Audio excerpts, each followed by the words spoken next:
welcome to a very special episode of Adam versus the Man. Tonight, we are going to be talking about everything related to physical health and well-being. Now, if you didn't notice, I just turned 40 years old, and I'd like to think that finally, at this age, being in the shape that I'm at, I think it's pretty cool to be able to say I'm 40. I'm actually in the best shape of my life. So I got a little proof of concept. I'm not an elite athlete. I'm not a nutritionist.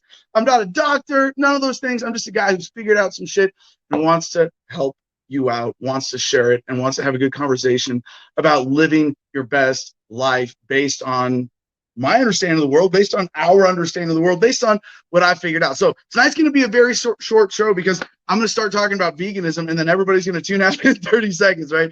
But that's a big part of it for me. So we're definitely going to talk about that tonight. Everything from food, diet, how I eat now, one meal a day. And man, I got to say, I love it. And being vegan is just a part of it. First of all, being vegan, let me say, we're gonna debate this tonight. We're gonna take all callers. We're gonna have a fun show. We're gonna take comments. We got Joey, Lee, Jay, Mary Jane here watching comments right now. If anybody wants to check in, make sure their comment function is working. We'll get some hellos and welcome to the shows up on screen, perhaps. But being vegan, I want to clarify terms, right? That often resolves debates in and of itself, doesn't it? Veganism. I've been a vegan for about 4 years, and for the first few years, I described myself as veganish because of all of my exceptions and sort of working up to it, policies and doing so. But in terms of being strictly vegan, I actually have been more or less, and Joey's here. Joey's been living with me and eating with me, or watching me not eat all day, because I do a 23-hour. Well, on a perfect day, I do a 23-hour fast. On a sloppy day, I do a 21-hour fast, and then pig out for a few hours. But first about veganism. To get this out of the way. The Vegan Society definition of veganism is a practical life philosophy or approach to life that seeks to minimize contributions to the pain, suffering, and exploitation of animals. I don't know if that's the exact word for it. In fact, I'm pretty sure it's not. But you get the point. It's not an extremist doctrine, and it's not even about consumption. Did you know that there's nothing about eating or meat or dairy or eggs or anything in there? So the term vegan, it's kind of like being Jewish, right? You say I'm Jewish. Well, I'm Jewish where it counts in the wallet.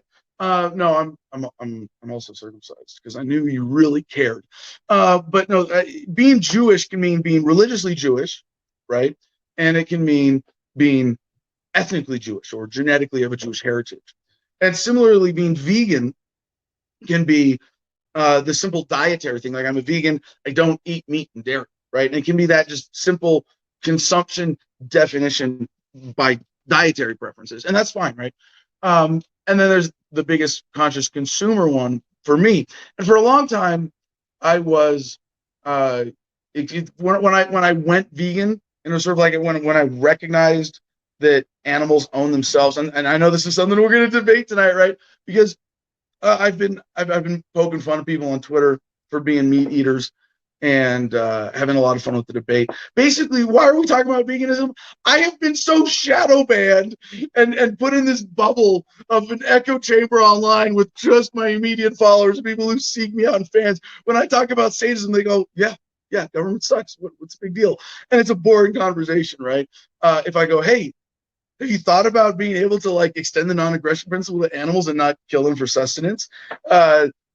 People explode, and it's so much more fun than being in the libertarian echo chamber. So when I started going vegan, one of the first things for me was to be consumer choice vegetarian. That's super easy.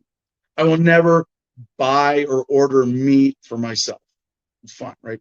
But like you can be a vegetarian or be a vegan in the ethical principles and still actually eat a lot of meat if you define it in such a way that it's about conscious consumerism. Like you could say, I still love eating meat, but I'm only going to eat roadkill, and I think that's bad and dumb for nutritional and health reasons, but it's not ethically wrong. It's not violating any animal's when you hit them with the car, that's up for debate. But when you scrape the carcass off the side of the road, you're not hurting anybody, right?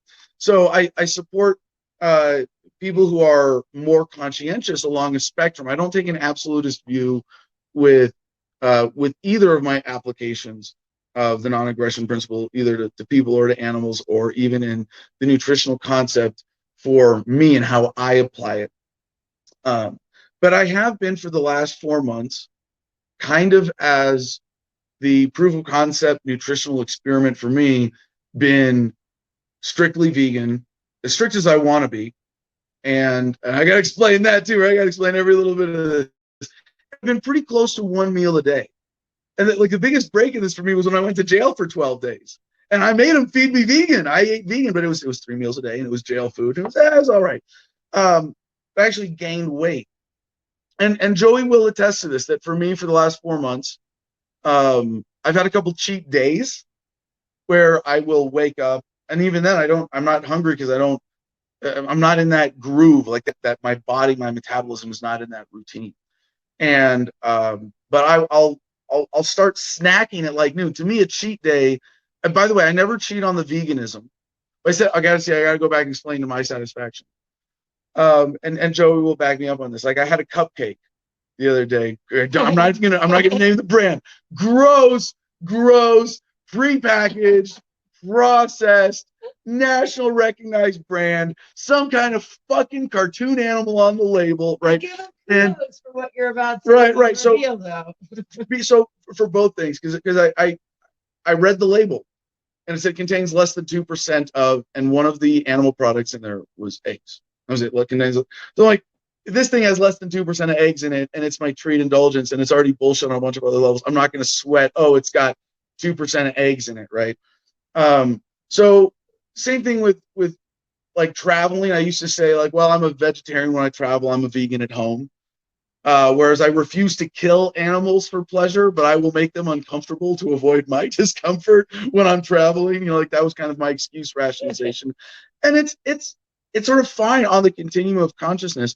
You know, we all seek to become more conscientious consumers. And in that sense, I will give a tip of the hat to people who hunt. You know, if you're like, and a lot of vegans, being a vegan doesn't automatically make you more conscientious or effectively more ethical and more moral as a whole, as a person. A lot of people take it the wrong way. I wonder who's more open-minded: statists hearing about libertarianism for the first time, or meat eaters hearing about veganism for the first time, or non-conscientious vegans getting the reality check. But they're full of shit. Yeah, right. Really that's fun too. So like, I would love to go to like some kind of meat convention and do vegan man on the street interviews, but then go to a vegan convention and do like your bullshit self-righteous moralizing is retarded interviews too. You can definitely go both ways with it. But about why this is so powerful for me, I mean, I want to be like, look at me, why am I wearing a tank top today? I mean, look at the fuck. I'm looking at myself on the screen going like, yeah, holy shit. I'm about 200. I'm cruising between 210, 215 pounds right now. And when I started going 1 meal a day vegan, part of the objective for me was to cut. And Joey knows this because we did man on the street interviews in Vegas 7 or 8 months ago. And there were two of these male strippers on the strip, right? They like pose the way that you pose with showgirls. They got dudes doing it now, right? Like, you know, the Outback, whatever it is, the male review, like, you know, there's Chippendales, Magic Mike's. There's a few of them. I said, yeah, I'm all for it. Sexual openness, yeah. Men make money off your bodies when you can. It was funny, you know, it's funny. They were making fun of female strippers, going like, "Oh, they can just roll out of bed and fucking take off their clothes and get paid." Yeah. I gotta go to the gym for 3 hours a day. What the fuck, you know? And sidebar before we get into this, the motivation, the timing with me with my diet. A very important premise of my approach to this. And I do want to say, I think I'm in the best looking shape of my life. When I was doing steroids and when I was playing rugby, there was a time when those were both true. I was huge and I was fit. I think I was in better shape. But I was stuffing myself with 3 big meals of meat per day with a lot of snacks and meal replacement shakes and weight gainer stuff in between. And I don't think the steroids that I was doing then were like healthy and sustainable. So I don't want to advocate for that. But the thing is, I'm really close to as big as I was then, and that's fucking blowing my mind because I'm not on steroids. I'm not on. I've done, and we're gonna talk about this. I'm gonna go through a list of all the things we're gonna cover in tonight's show. We got some fun news stories. We're gonna take all the comments and objections and have all the debates and have all of this out. When I was in the Marine Corps, I did a cycle of Sustanon, and I had one dose, so to speak, left, one cycle's worth of dosages left when I got out. So I did one cycle when I got out, and I was playing rugby in grad school, not in any league or competitive way. So it was all off-season fun stuff. It wasn't like, he's cheating because he was on steroids and playing rugby in college. Like, no, it was just off-season grad school stuff. It was fun. I did play Marine Corps rugby. 1 year I was selected for the team when I was playing in college. I was very proud of that. But anyway, a big part of the philosophy here for me in all of this is efficiency. And I hope that if you listen to all of tonight's episodes, you'll be able to absorb all of my life hacks and all of the understanding behind them in terms of fitness and health and diet and food and working out and all that in such a way that you can make your own pursuit of health more efficient and more satisfying and a lot more fun.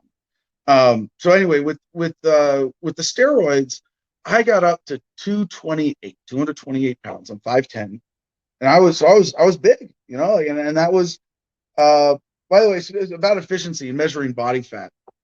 Now we're going to get into the weight and what's so amazing for me, what the real mind-blowing effect of vegan 1 meal a day diet strategy has been that I've been gaining muscle and losing fat at the same time on it. I'm fucking floored, honestly, with all of my experience. So anyway, I've been bulking like my entire time lifting. I've never really tried to cut. I've always been relatively lean. My body fat has usually been around 12-13%, sometimes dips down to like 10-11%. Right now it's probably like 9-10%. For a while when I started this vegan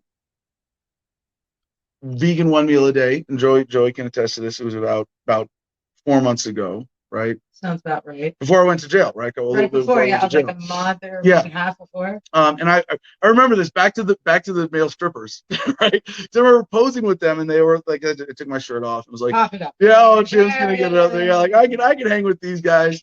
One of them was like, yeah, man, you cut 10 pounds, you could be right there with us on stage, and it was like, I didn't even hear it. It's sort of like an underhanded compliment. It's like, hey, if you were just a little less fat, you could totally hang with us.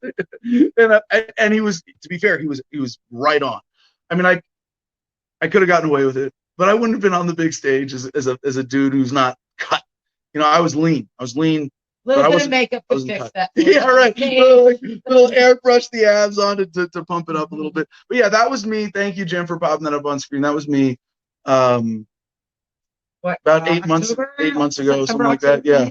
And so I started at 212, and after, like, pretty fast, I dropped 3 or 4 pounds of water muscle weight and about 6 pounds of fat. And I don't measure, I go by look and feel. But over the years I have measured enough times, I'm pretty confident in saying that, like, I went from 212 and 11% in about a month and a half to 202 and I guess about 6 to 8 pounds of fat. So probably I was down like 8-9%. And I started looking really lean. That was when I first got like the bicep. I should have done, I didn't do any pumping up for this episode. This is me sitting here relaxed. Like, to be fair, no, there's like a full snow outside. So. There's a foot of snow. I could have done some pull-ups or some push-ups. You're pumped up. You're pumped up for tonight's anniversary of the man. No, I didn't do that though.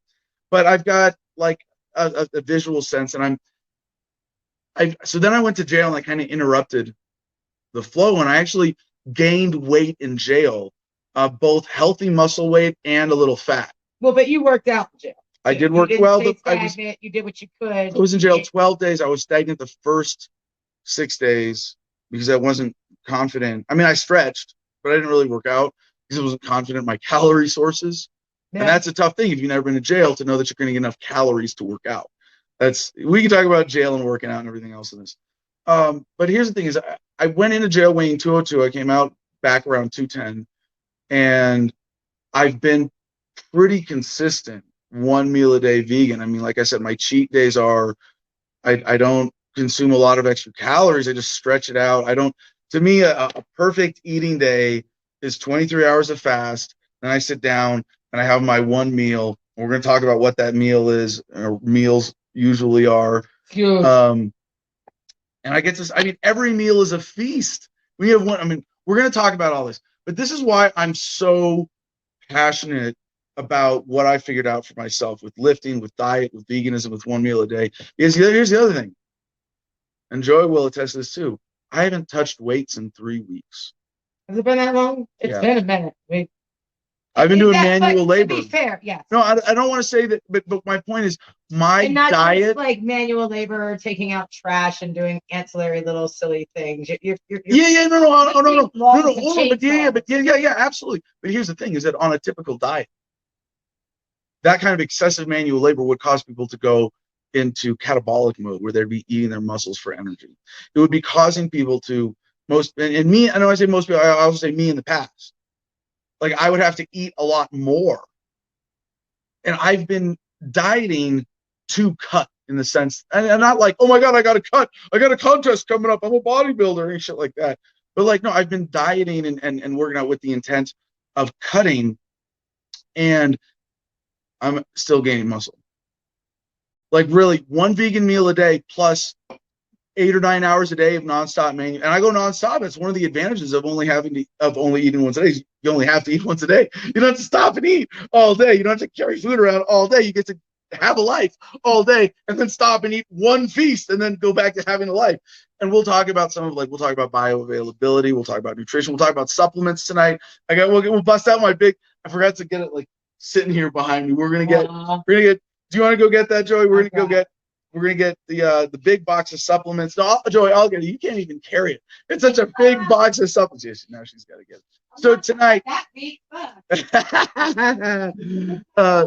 but this is crazy that for me, that I've gone on this cutting diet and for the last 3 weeks been doing like excessive manual labor, and I've actually gained a little bit of weight and muscle mass. I'm up like no babe, the whole box, maybe the whole thing. That's what you can't. You thought I meant a tray of vitamins? No, I meant the box of all the vitamins. Yeah. So tonight on the show, here it is. Bring it on screen here for a second. Here, visual dramatic effect. We might even go into the kitchen and show people how I do. This is my supplement. Woo, this is my supplements collection. Okay, put it down. We're gonna come back to this. So anyway, tonight on tonight's show, we're going to talk about my efficiency approach to all of these things, where I find the max bang for the buck. And like, for example, Joey will attest to this. She's lifted with me. She's watched me work out and sort of been around me lifting for the last couple of years. I don't take notes. I don't keep track of weights or reps or sets. I never count calories. I don't wake up to an alarm. Unless I have something scheduled and I have to. We'll talk about sleep a little bit. That's been sort of one of my challenges. And I want to say, I gotta say one more thing, like importantly, as an overview for this, because we're going to talk about a lot of really important things that would certainly qualify as medical misinformation by today's standards. We're going to talk about Kachava. We're going to get. You grab one of those, dear. You want to grab one of my Kachava powder things, or both of them?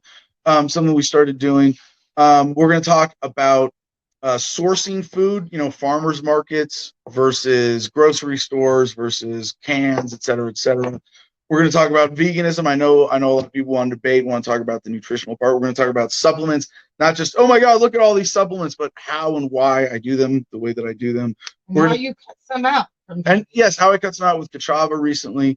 But my count is actually 19 every day, including creatine in my tea. And this is actually gross, by the way. This is almost embarrassing. It's not really. It's not Arizona. This stuff. What this says. This label wouldn't peel off. I'm holding up a 1 gallon bottle of Arizona green tea. This is all corn syrup water. It's disgusting. I don't drink this. I bought this bottle, poured out the tea because I really wanted the bottle. Yeah. I gave it to a tree. The Chava drink mix. We're going to talk about that. Not a product endorsement, and just something I figured out recently. We're going to talk about lifting weights. We're going to talk about running. We're going to talk about manual labor. We're going to talk about rugby. How I read Arnold's book, The Encyclopedia of Bodybuilding in college, and that influenced me. Arnold. We're going to talk about steroids. We're going to talk about testosterone replacement therapy. We're going to talk about drugs. I eat a lot of lettuce, but we're going to talk about my favorite lettuce, the devil's lettuce. We're going to talk about my influences in this. Vegan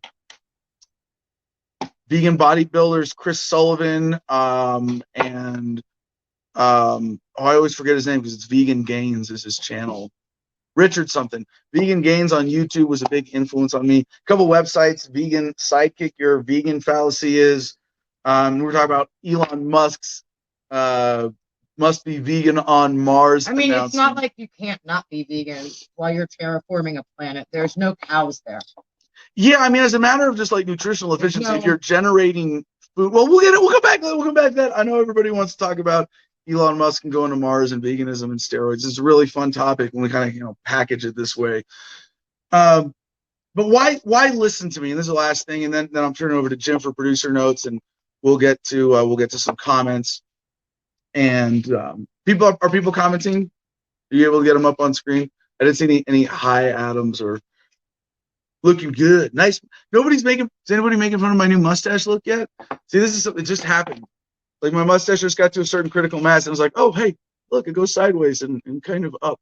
So I have a separated mustache now. Good evening from England. Oh, and Colette Allen loved playing rugby, women's rugby.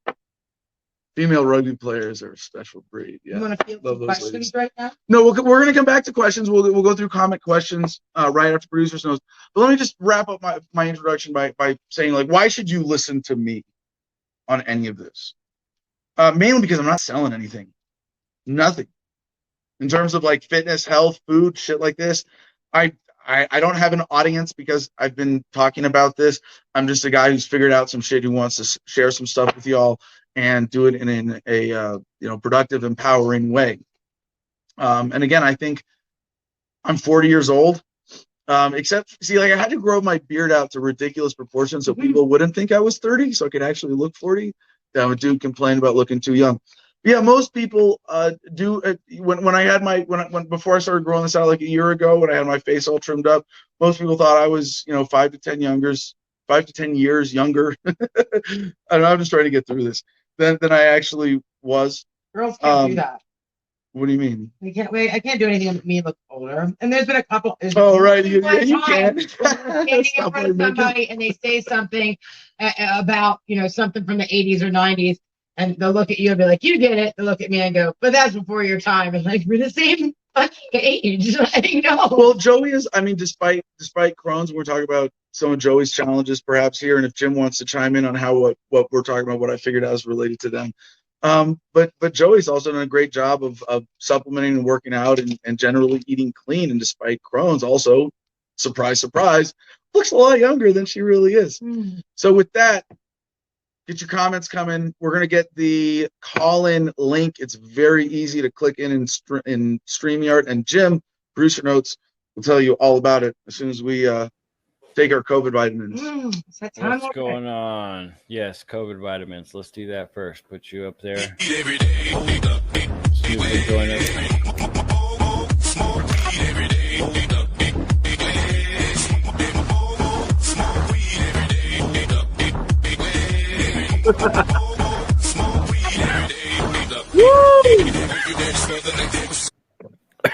All right. Sweet. Thanks for joining us, everybody. Jim Freedom in the house. I don't know if you've heard. I don't think I've ever said it before, but t.me/Adam versus Man. That's where you can find everything that has anything to do with the show, Adam versus the Man. If you want to know when the next show is, if they're going to take a break, what they're going to talk about, everything you need to know. It's free to join. Everyone's welcome. t.me/Adam versus Man. Get yourself connected. If you want to support the show financially, you can do so at patreon.com/Adam versus the Man. $1, $5, $10, $50 a month packages. $1 a month is awesome. If we had 50,000 people donating $1 a month, this show would fucking go places, I tell you right now. Next, homefrontbattlebuddies.org. Get yourself connected and give some tax deductible, theft deductible donations to homefrontbattlebuddies.org. We got a great show planned tonight, all kinds about veganism. I'll get the link up there shortly so you can click on it, copy and paste it to your browser to call in. Oops, I just removed myself. There we go. That's better. Yeah, we'll get you connected to call in and argue with Adam about veganism. I dare you. Double dog dare you. It'll be fun. All right. That's it. Let's do it. Joey, I say, what do we have for like? I know we've got some challenges already. What anything on the big picture about what we're talking tonight, or people just want to jump into the veganism arguments? Well, and the very first question that was fielded is by Organizer Vault on Odyssey. Thank you. I can't wait till StreamYard catches up. Yeah. Quick note on that. You want to explain that real quick? Yeah, StreamYard and Odyssey are not integrated as much as the big streamers are. I would assume that the Odyssey team is probably working on that, but there's so many other platforms that are like StreamYard that I bet it's a logistical nightmare. So for right now, we can pop up your comments from Facebook, from Twitch, from Twitter, which is called Periscope on our end, but we can't do it from Odyssey. However, every week I'm watching, I'm reading. When I can, I'll copy, paste, and pop them up. But if I can't, I'll read them. And we really want to prioritize Odyssey. Absolutely.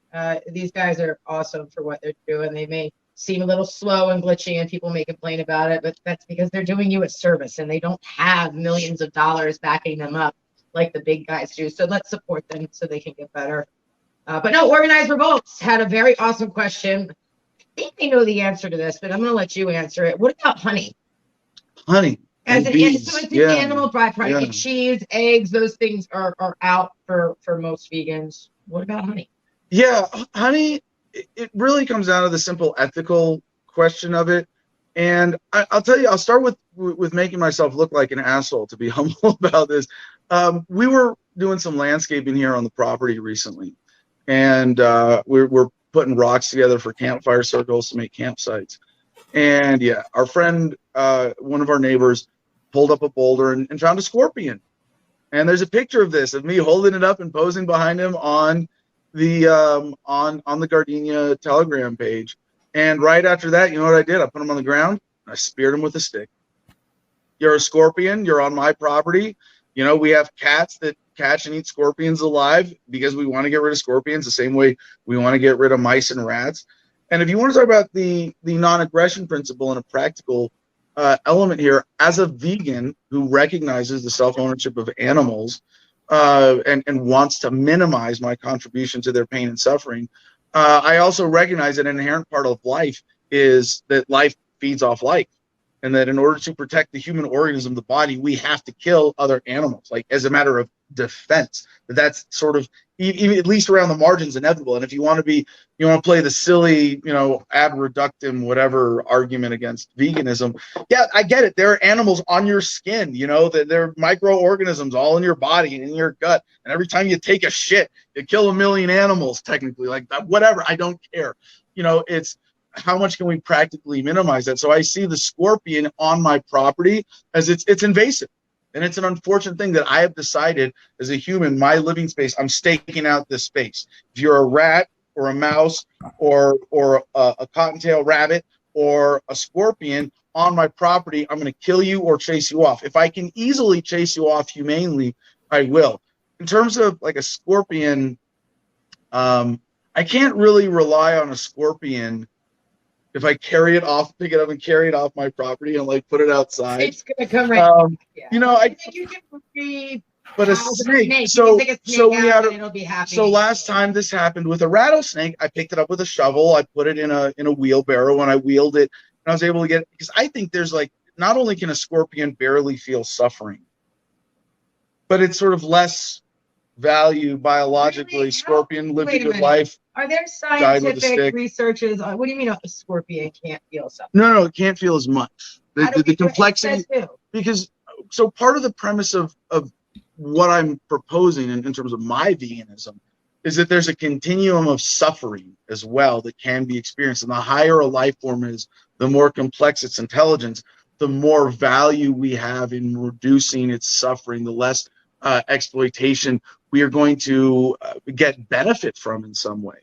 So with animal, again, and thing is, the reason this is scary for a lot of libertarians is it challenges your application of the non-aggression principle to people, right? So anyway, to honey and bees, there's nothing that you need from honey that you can't get somewhere else. And so what you are doing when you create honey with bees is you're actually saying, let's create a colony of animals and torture and kill them, because that's necessary for honey, in order to get this thing that we don't need. So you're talking about on mass scale. And then that's even on an individual scale. On an individual scale, if the bees make the honey and you as the tribe don't eat it, you're attracting bears to your camp, right? Could you make that argument? If there was, so you want to say in that extreme case of nature, like, yes, I came across a hive, it was in my territory, I decided I had to clear hostile animals from my territory. In that sense, yeah, but that's not what we're talking about. That's like honey hunters, people who only eat honey in the wild without killing bees. The majority of America is buying from the supermarket, dealing with these big commercial, organizations and farms. And gosh, I had somebody in our local Juniper Woods Ranch group get triggered when I asked about getting cheese from harm-free farms. We can talk about that if you want. Oh, wow. But no, people get so triggered.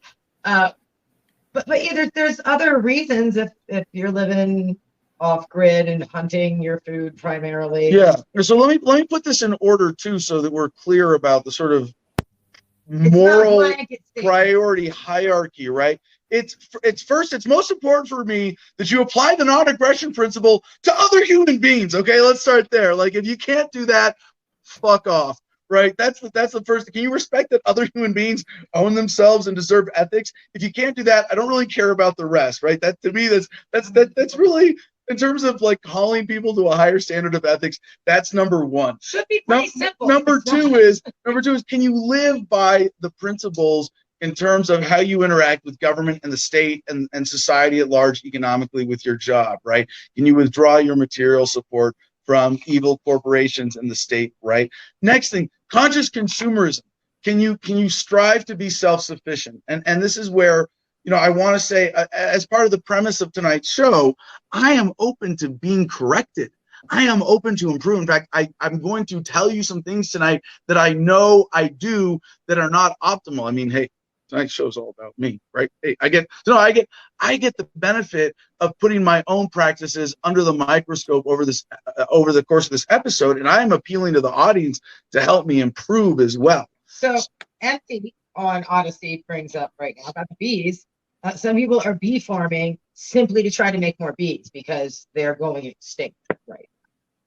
That's different. So the honey that they produce, I wouldn't, again, what are you going to waste it? No, you're going to sell it to continue your bee operation. So again, so with my veganism, there's two things. Like the ethical thing allows me to eat eggs if they're sort of ethically sourced eggs, because I believe, like what we did here with free-range chickens. Now, I don't do this anymore because I don't want to, for nutritional reasons. I actually believe for myself, and we'll come back to this, that when I consume animal products, it lowers my body's ability to absorb nutrition.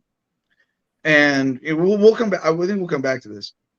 But so anyway, non-aggression principle to people, how you relate to the state, how you consume basic shit. Then and so it's like above all of this stuff is, shopping as little as possible at Walmart, right? Buying as little processed, manufactured corporate bullshit as possible. And then it's veganism. Like it's a lower priority to like all those three things. Non-aggression principle to people, how you relate to government, and how you are a conscious consumer. Those are all more important than veganism to me in sort of ethical hierarchy. So that answers this question here. Okay, go ahead and read it. If I lower the population of a deer herd to keep them from exceeding carrying capacity to maintain a balance between them and their food source, is that ethical veganism? sort of, is that, I want to say, is that ethical veganism? Rather, is that in line with, is that compliant with the moral principle? Can you, is it ethical to kill an animal, a lower life form, which we are essentially custodians of as the higher life form, in order to promote life as a whole? Yeah, I would say yes. I don't want to get too sidetracked with this, because this is kind of a philosophical rabbit hole that we could go down for 2 hours. But yeah, I support, as a vegan, I support killing animals in conscientious ways, for the overall benefit of environmentalism, of animal populations, and even of human populations. And I want to put forth one other. That sounded weird. Human populations. Yeah, we don't want to control human population. No, to support the human population. Clarify that. That sounds really weird. No, but I want another premise of my veganism here, in terms of the pragmatism and not being absolutist about it, is if it was a kill or be killed environment, I say kill animals. Absolutely. Here's the critical thing: is a lot of people raise the objection of, look at my canines, look at my brain. We evolved to eat meat and we needed it for the brain explosion. I'm like, yeah, those are basic facts. I agree with that. I don't dispute the evolutionary theory that it was when we learned persistence hunting, when we used tools, when we got regular access to meat, that humans first evolutionarily had access to excess calories and were able to have the brain explosion and become humans from prior less evolved hominids. Theoretically. Right? No, so I support that. But even that doesn't mean you have to eat meat today. That means just that at one point it was an essential crutch. There's a time and place for everything. Yeah, right. No, but so no, triggered though. Because you can say that it's natural to eat meat. Well, like, so's rape and murder. There's a fuck ton of rape. Like, there is not a human being on Earth today, and I've seen the statistical analysis, who doesn't have like rape and murder in their background. Like, wouldn't say somewhere along their line, like, if it wasn't for rape, you wouldn't be here. I think we can say that pretty much about every human being on Earth. Drug into the cave by somewhere in your lineage. Yeah. Totally. So when it comes to kill or be killed, does it make it okay? I would say yes. Okay. If you're a higher life form, you believe in the self-preservation, you understand that you can be as conscientious and ethical about it as possible. When it comes to kill or be killed, yeah, I say fucking kill and live. And I say this as someone who, by libertarian standards, is relatively pacifist. Like, yes, you have the right to use force and violence in self-defense, but you should always consider the cost of it. And if someone wants to steal food from you, you should probably let them keep it. It might be hungry. For a lot of reasons. We won't get into the security analysis there, but don't be like the cops and lock them up. Our backup plan here for survival in Gardenia is trap rabbit.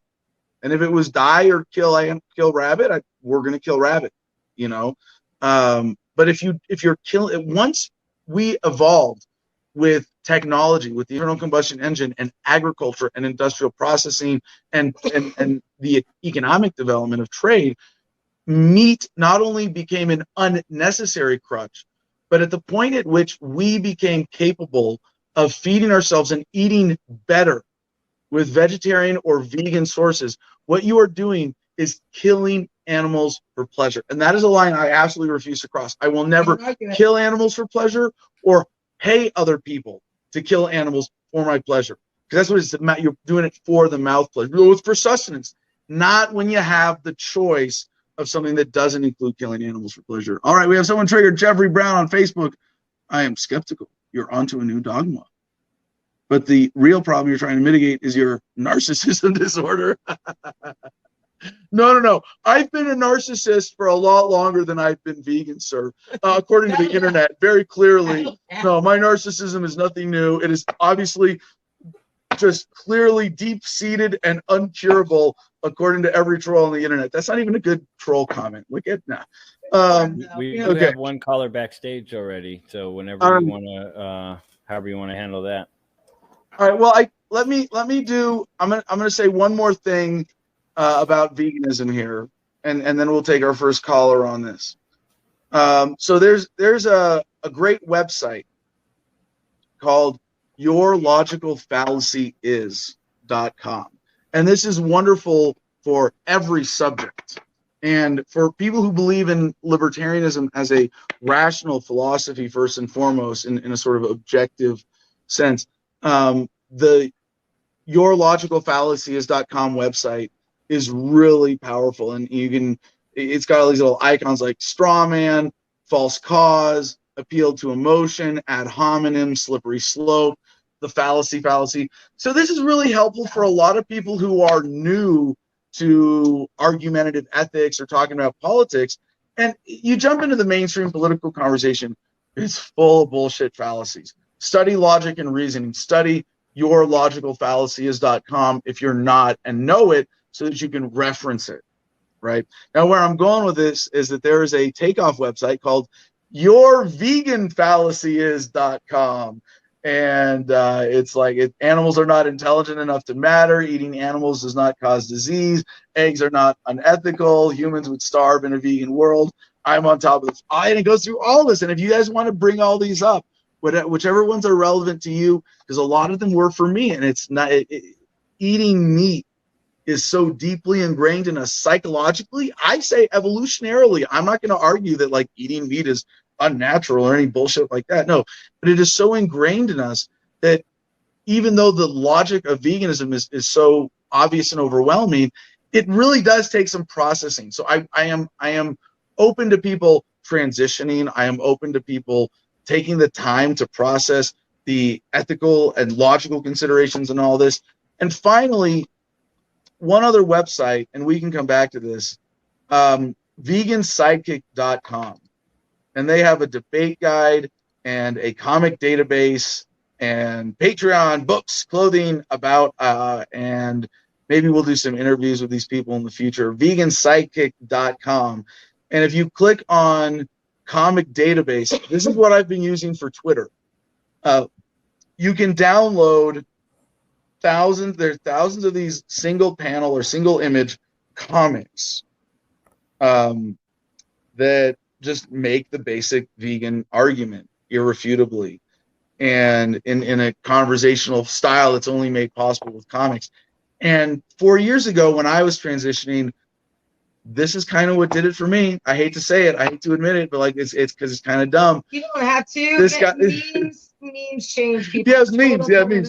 Yeah, basically, this archive, this library of memes, took me to the irrefutable bottom of the logic of veganism rabbit hole, and I had the intellectual initiative that it was like, well, hey, you're a libertarian, non-aggression principle. Does it apply to animals? How so? Oh, fuck, I have to answer that. Like, I mean, part of how I became a libertarian was not accepting contradictions that were so fucking obvious about government. Like, oh, you're fighting for our freedom. They hate us for our freedom. You know, your friends died for your freedom. Fuck that. And that propelled me to want to figure it out.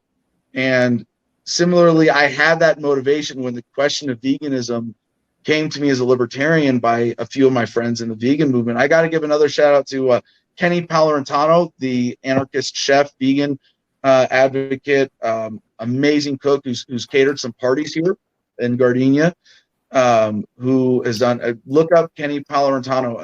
You can't spell his name if I say it like that. Kenny the anarchist chef. I think you can find him from that. And he really motivated me to resolve this because he was a fan of mine who was like, by the way, you know that veganism is the only like sort of dietary lifestyle choice that's really in line with voluntarism and libertarianism. I was like, oh shit. All right. But it was really that I had all of that motivation and initiative and people who I respected. Yeah, you should figure this out for yourself. You got to resolve this. And then honestly, it was going through the vegan sidekick comics that did it for me. So with that, Jim, get off the screen. Get us our first caller. Who do we have here? All right, ladies and gentlemen, your first caller on Anna versus the Man tonight is Clyde Rides, and that's Clyde Rides. Welcome to the show. I'm giving. Yeah. How's it going, Adam? Excellent. I've been a huge fan of yours. Been watching your videos in the past. Just want to, say thank you for everything you've done, everything you continue to do, and I couldn't thank you enough. Well, I appreciate that, and I hope that for all the people who have followed me in some way on the journey to voluntarism, getting out of the military to where I am today and living by these principles and lifestyle, the looking inward to really consider not just how you judge the world, and it's sort of like we've gone through that. That's like libertarianism 101. Then you turn it inward and you go, how do I interact with myself, and then how do I interact with the rest of the world? And veganism and conscious consumerism is a really important part of the lifestyle. It's not just civil disobedience, living off grid, being on solar power, et cetera, et cetera. And again, these are things that we can't pretend even to be perfect at, but to strive as we can ever more, never give in to evil, but move ever more boldly against it, right? As Here, here. Institute would say. Hearing for a couple of years. I tried that. I really enjoyed it. I think like the first 3 months, my body felt great.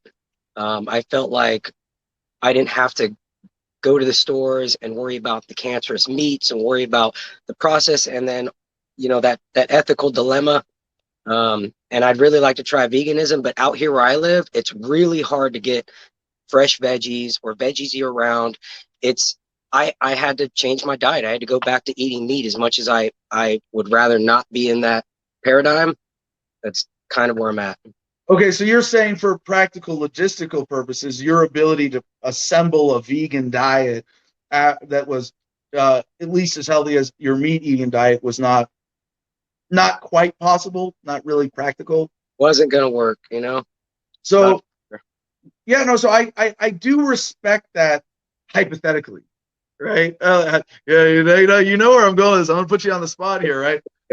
Let me suggest for anybody who's like, well, I like veganism, and I'm like you, Adam. I'm not an absolutist.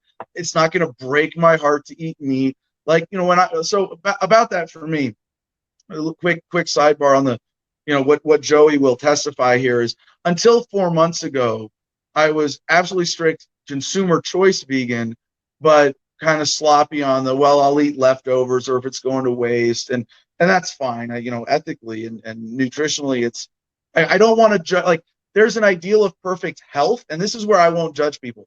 You compromise your health every day for your pleasure.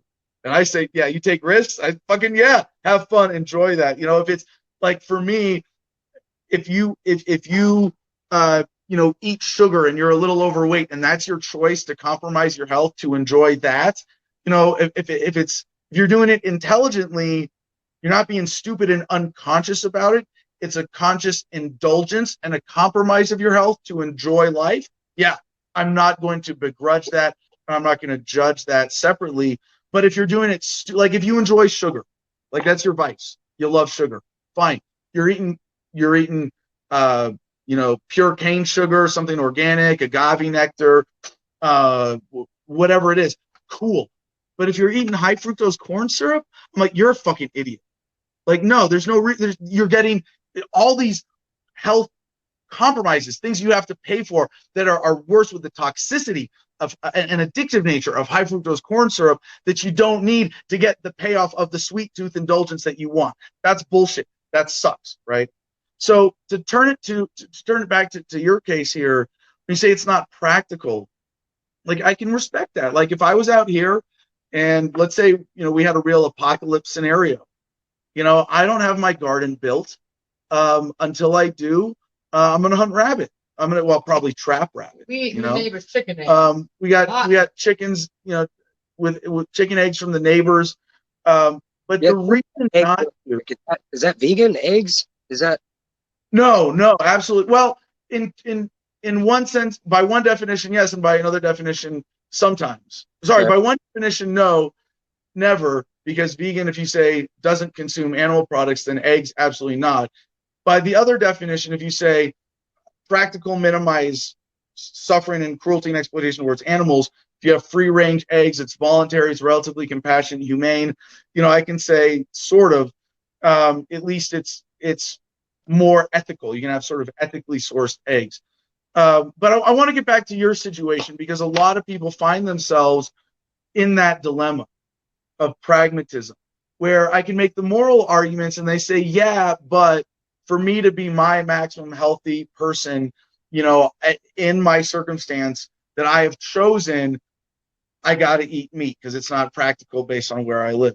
So I got two answers to that, and you're not going to like them because they're tough answers, but you know, you're going to like the motivation here, because one part of it is, why the fuck do you live somewhere where you don't have access to good nutrition? Like that's like basic shit. And if you live in America in 2022, there's a amount of tyranny. You know, I came from California, and California got bad. I mean, I wanted out of there, and I talked to a buddy of mine that used to be in my unit, and he was like, dude, this place is awesome. You got to come here. There's no masks. There's no bullshit. Like, but you at some point you got to say, all right, if I'm dependent on grocery produced whatever meat right now, because it's the only thing available, I mean, you got to have access to. I mean, honestly, I think your excuse is kind of bullshit. Honestly, I don't think there's anywhere in America you can live where you say, I have access to meat, but I don't have access to fruit and vegetables. Like, I don't think that's, I mean, it maybe in some fruit, but even then, you're choosing to not drive an hour to a grocery store? Best grocery store they have is Walmart, and that doesn't, I mean, you go look at the veggies there, you know, like you got to wait till spring till the farmers come out with their you know, their little setups and everything, you know. Even then, let me put it to you this way then, because here's the second point, is that the long-term personal health cost benefit analysis. Even if you only have access to a Walmart grocery store, one, you can mail order anything that's preserves. And we'll talk about this when we get into my diet here, my two main meals that I eat. Maybe we'll do that next, because every meal is a feast here. I fucking love it. It's just, it's an amazing part of this routine. But you eat once a day? Is that what you said? Eat once a day. I fast usually 22 hours a day, and then I let myself have a 2-hour feeding time. Well, we have a related comment here. Steve on Odyssey, Ross Ulrich seems to be having trouble getting a balanced vegetarian diet in prison, unfortunately. Yeah. Well, I was lucky. I only had to do it where there's not access. Well, so even if you're eating meat, so let me get back to this question of pragmatism that Clyde brings up here, because even if you're eating meat, you're not getting, if you're eating, unless you're getting it organic, and again, in order to get the full nutrient profile that you need from animal products to really get the benefit, you need to be eating organ meat, right? You need to be eating liver, kidney, whatever, chicken giblets, all that stuff, to be getting that full nutritional complexity that gives you the like, okay, well, now there's no extra benefit I would get from eating plants. But the typical American diet, if you go, you know, FDA recommendations, Food and Drug Administration, even the new food pyramid, not the bullshit old one. The new one's still bullshit, don't get me wrong. It's just like slightly better flavored bullshit, let's say. Bullshit with a no, but the old food pyramid, for people who don't know what I'm referring to, recommended tons of grain. That's what happened as the base, and that really fucked up a generation of Americans. It's a dairy too. It reminds me of that scene from Scott Pilgrim versus the World. It was like, what? Wait, bread makes you fat? It's like, yeah, you didn't know that? Yeah, like when did that come out? It was on Space Force last night. He eats like 3 courses of meat a day and said it like it was unhealthy, but our generation, like I got yelled at if I didn't eat my meat. Very ingrained. If you don't eat your meat, how can you have any pudding? If you're eating that like 3 square meals a day, even traditional, relatively healthy, mostly plant-based diet, if you're getting it from a mainstream grocery store, you have 2 problems. One, your meat, the problem with the meat is that it doesn't. You're generally getting cuts, and even in processed meat, you're getting cuts that don't include, the bone marrow, the organ meats, the nutrient dense stuff. You're getting a slice of just muscle tissue meat that has hormones and antibiotics and doesn't even have the complete animal profile nutrients. It has complete proteins. You have plenty of complete proteins when you eat meat like that. But the reason that's a problem is that it's less efficient, less bioavailable for your body. You have to break it down into amino acids and then reconstitute it to make muscle. If you have plants and you're getting your amino acids from plants and supplements, you don't have to go through the process of breaking it down and then reconstituting it. So it's more efficient. That's why I'm able to gain muscle eating one vegan meal a day. But then there's the problem with the vegetables and the fruits that you're getting at a grocery store in America or any first world country today, is that a lot of it, because of monocropping and agriculture, depletion of the soil, those crops don't have the full nutrient profile that they would naturally. So we're going to talk about this when we get into supplements, and I'll give my whole supplement routine. But I would say that for you in that situation, already you're not getting a full optimal nutritional profile. And I think your excuse really, at least with me, doesn't hold any water, because it's a pragmatism kind of thing. And I'll tell you where it finally weighs out. But you're going to need, even if you're doing what you're doing, you're saying, oh, I need this nutritional crutch of eating meat. You're not getting the full nutrient profile that you need to be optimally healthy anyway, and you're going to have to take supplements. I think that's true about me too. And I eat extremely healthy. I eat whole food from the farmer's market. I eat, a drink, a cachava drink every day. And I still think in order for me to get all the micronutrients and vitamins and minerals that I need to take pills. I need to take supplements on top of that. So here's the final argument. You are making an argument from convenience for your health and saying that you need to eat meat for the value that gives you in terms of freeing up your time, right? Well, think about the time that you're going to have to spend in a hospital later in life. Think about the time that you're not going to get to live to see your grandkids later in life. And we can talk about this. I don't want to hammer this too much, because I don't want to convince people to be vegan because, oh my God, if you eat meat, you're going to have heart disease and atherosclerosis and blah. There are problems with that we all know. And especially if you're eating mainstream processed meat, hormones and antibiotics your whole life are eventually going to fuck you up. They're going to what your body has to do to process meat compared to not processing meat is going to lower your lifespan. There's so much more I could get into here, but I want to get back to our caller. Does that feel like that's a thorough addressing of your challenge here? Do you want to argue back anything? No, I need to just take some extra steps and figure it out, and stop making excuses and do what I have to do. Yeah.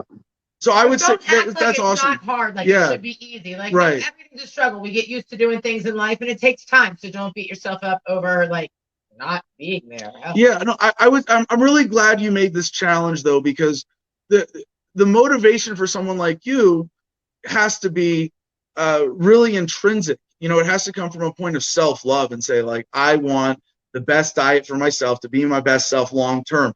And I'm not going to use this crutch, because I've been fooled by society into ignoring hormones and antibiotics. I've been fooled by society into thinking that this is absolutely necessary and healthy. I've been fooled into this. And look at my fucking parents' generation. Look at the boomers now. They're all we saw life expectancy in the US go up and peak and come down a little bit. And you go, what the fuck? That's food choices. Yep. That's that food pyramid. Everything. Yeah. All right. Well, thank you, Carl. Let's do supplements next, since that came up there, shall we? Pass me the big box. We're gonna pull up Adam's master to-do list Google Drive doc, where he keeps track of all this stuff.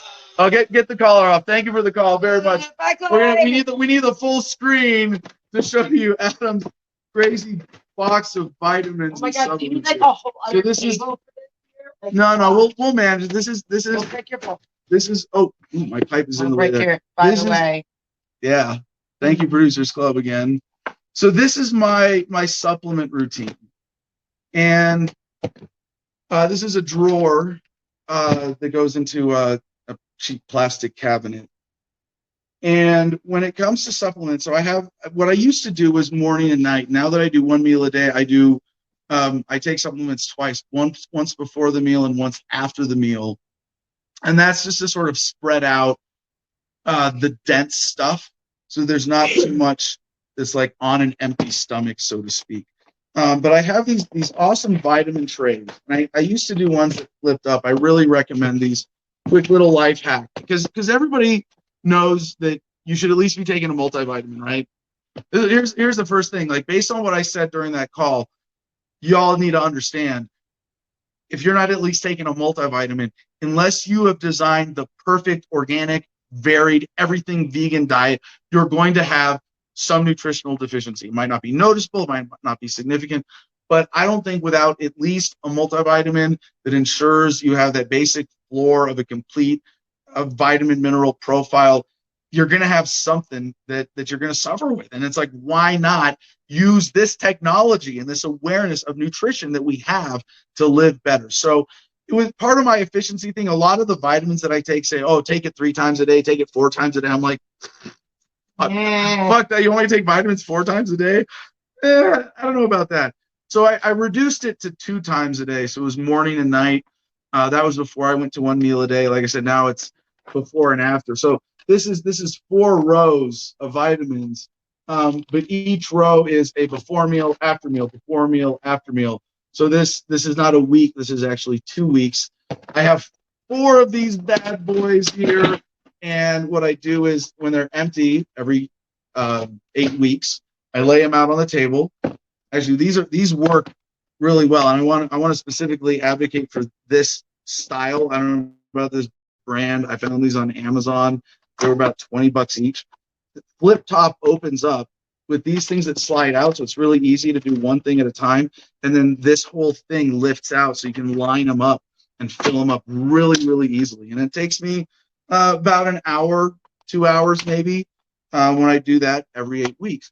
I think and this is a life hack for me. This is a really important one. I hope for a lot of people, this addresses one of the reservations or obstacles you might have to take in vitamins, because fucking opening 5 bottles 3 times a day is fucking retarded. Holy shit. You're like, oh my God, I'm just like, and yet it's not worth the time. If you had to do it that way to take all of these supplements, absolutely fucking not worth the time.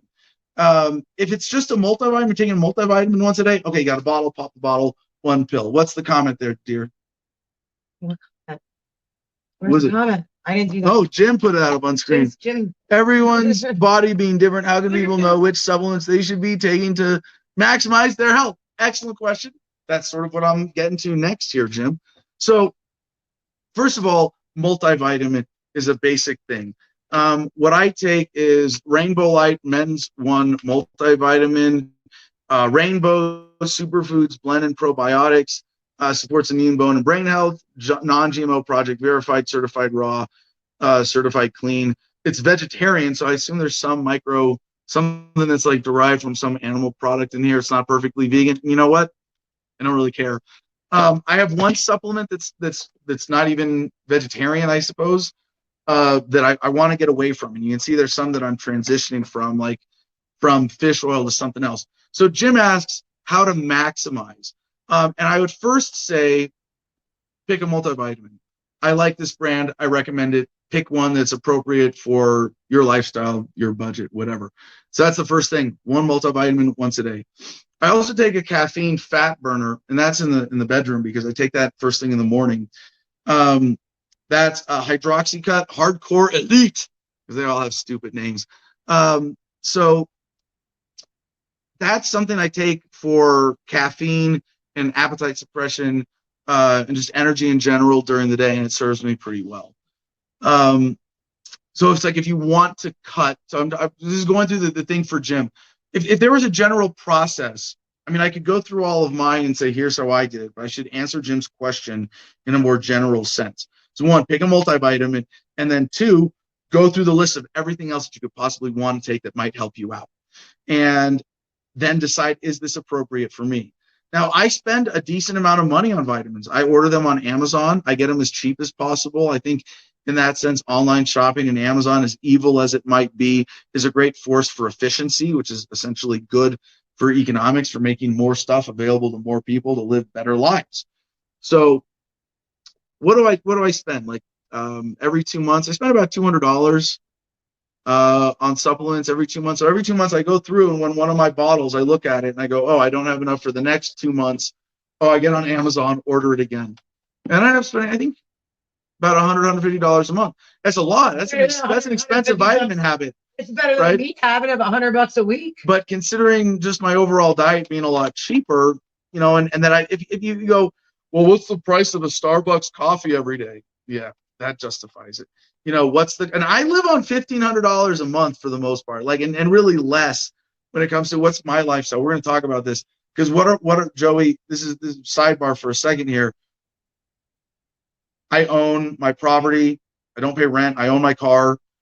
So my essential monthly expenses are my phone bill, water, which I pay 2 cents a gallon for from the community well, food and supplements. And food I get mostly from the farmers market. I get about half from the farmers market, about a quarter online, and a quarter from Safeways in Chino Valley and Williams. I'm working towards being completely independent for that food production here. So let me go through my list and you'll see. So for someone who wants to build or maintain muscle mass, there are a couple other essential ones. We'll start with some general essentials because next thing on my list, plant-based CLA, that's conjugated linoleic acid, and that's where is it? Conjugated linoleic. I have it in here somewhere. Of all my bottles, What's the linoleic acid? Wait, say it again. Plant-based CLA from non-GMO safflower oil, conjugated linoleic acid, and it's like along with some of the essential amino acids, one of the important ones. Spirulina comes in a pouch. I put it in a bottle to make it easier. It's green tabs, just an extra superfood supplement that I feel better with, especially more when it was on my stomach. I'm going to phase that out, though. I really don't need the spirulina now that I'm taking one Kachava every day. Next, EAAs, essential amino acids. That's so a lot of things in the world of nutritional supplements get superseded over the years, and they don't issue updates unless you're like following. I don't know if you're reading bodybuilding. I like bodybuilding.com generally as a nutritional resource. I find better prices usually with Amazon, but branch chain amino acids is sort of the old thing, and that was L-leucine, isoleucine, and L-valine, and now the new replacement is essential amino acids. And so I have where is that? A vegan essential amino acids. This is Doublewood Supplements. Contains all 9 essential amino acids. And the thing is, this is vegan. And I don't need it if I had a perfect vegan diet, but why not pump myself up with making sure that if I'm eating once a day, when I eat, I get all the nutrients I could possibly need. But it might be over the top. I really want to go through my whole list and actually kind of pare it down a little bit. Another one of my principles in taking some of these supplements and saying I want to give my body everything, when they put the dosages on these, they'll say like serving size, 3 capsules twice a day. And I'll be like, you know what? I'm going to lower that. I don't need the full dose if I'm taking everything else. So a lot of it is sort of like a nutritional baseline insurance policy that way. The next is L-carnitine, and that's because I'm cutting. I'm not trying to gain muscle mass right now. I'm doing it kind of accidentally. But L-carnitine is an amino acid that accelerates or assists fat burning. Same with L-citrulline. That's another one I've got in here. And these are all mostly very cheap because they're not like patented pharmaceuticals or anything or proprietary formulas. They're just companies that process, the raw materials into these capsules. The next, vegan omegas. And this is to replace fish oil. Fish oil is another one of those general essentials. I eat an avocado almost every day. So I probably don't need it, but as a good baseline, I have this as well. L-lysine. For those of you who've been watching me for a long time, you might notice I do get cold sores and they're gross. They annoy the shit out of me. So I take L-lysine to make sure I don't get cold sores, and I take one in the morning usually with my fat burner, more as a reminder to me to like take care of my skin health during the day. But L-lysine is just an essential amino acid that is used for your body uses for skin health. It is also great for passing your analysis. Right. So, quick sidebar. You can do all the fun stuff with this. Sidebar, a lot of fun stuff. All right. So, now we're getting to the good stuff. Creatine and glutamine. Here's how I do my creatine, powdered in water. For a long time, I didn't realize I was doing creatine wrong. It's not a suppository, as it turns out. No, you're supposed to put it in your mouth. No, I was doing creatine with capsules, and there was this new fancy creatine ethyl ester. Turned out to be kind of bunk. And some supplement products are like that, where it's like, well, it's healthy. We can tell that it's safe and it's clean. Is it effective? Well, we've got lab tests or studies that show it's at least doing something. And then it gets out into the market, and people go, nah, basic bitch creatine monohydrate dissolved in water is still the way to do it. So instead of trying to be lazy about it and take it as a capsule, a few months ago, I started doing creatine with my water, and I moderate how much I take based on how much water I'm drinking. I drink on days I'm not active. I make sure I drink at least 1 gallon of water every day. I just put a tea bag in here and 10 what am I doing? 10 milligrams, 10 grams, 10 grams creatine monohydrate. It's 1 scoop in that jug. And if I get to drink more water, I'll take more creatine. So I do 1 to 2 gallons of water a day, which is 10 to 20 grams of creatine every day. Glutamine. For me, this was a game changer when I discovered this like 20 years ago. Glutamine is an essential amino acid for muscle recovery. If you're doing strenuous weight exercises, you notice that your body or your muscles might take 2 or 3 days to recover. You will actually notice that reduces your recovery time. It's amazing to me. That's an essential. Now I have 2 that I take for joint health because I'm 40 and I got rugby injuries and I beat my body up doing manual labor out here, and I always have some funky injury or scar tissue. So I'm taking glucosamine chondroitin with MSM. And this is the one that I want to find a vegan alternative for. It's made with. That's like a good for everyone. One of those things. That's like just something everybody should be taking. Throw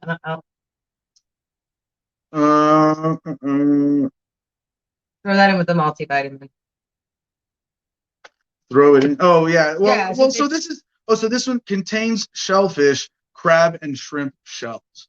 So this is at the point of like really anal veganism where you're like, because I'm pretty sure this is leftovers from scratch food processing. They turn that into vitamins. So I'm not like, pretty low priority for me. The other one I take for that is turmeric curcumin for joint health. Maca ashwagandha is another general boner pills, right? Maca? No. This is reproductive health, performance and mood, and enhanced blood flow. Great for the ladies too, for your cycle. Maca is incredible. CMZ, calcium, magnesium, zinc is a good mineral support. I might phase that out. I was getting some muscle soreness, like cramping, where if I worked really hard, I would get a little cramping, and it's possible that it's a mineral deficiency in the muscle. There's really this is where meat is a crutch for your diet. But this is a way more effective crutch. Could you get all of that from natural sources? Hypothetically. But I'd rather have this nutritional baseline of my supplements every day. So anyway, potassium gluconate was another one I added temporarily. I'm going to phase out because I was getting the cramps. Then I take, I have on this list my allergy medication, loratadine, and my hair pills. Keep my hair from thinning. Take Propecia. And actually I've been on that, 5 months now? I say it starts having an effect in 3.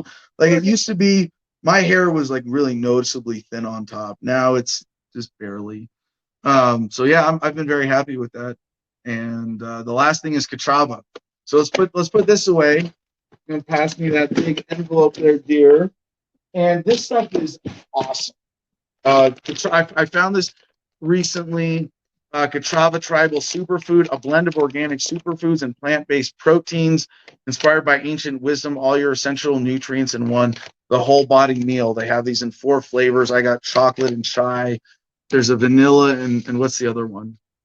They should pay me for this. Chocolate fat vanilla. That's it. No, there's 4. I think they have a brand There's another ambassador one. program. They're vanilla. It's vanilla. Strawberry. You said vanilla No, chocolate it's chai. vanilla. Vanilla, chocolate, chai. Is there a strawberry? I don't think there is. I think there's just 3. No, there's 4. I remember from the website. I'm gonna look for you. Vanilla, chai, chocolate, whatever. Peanut butter. Peanut butter. That's it. Yeah. It's not peanut butter. actually there. I was just making that up. Oh, Sorry, really? chocolate. I wouldn't be surprised. Anyway, this has a plant-based protein blend, a fiber blend, antioxidant, super fruit blend, adaptogen blend, and super greens blend.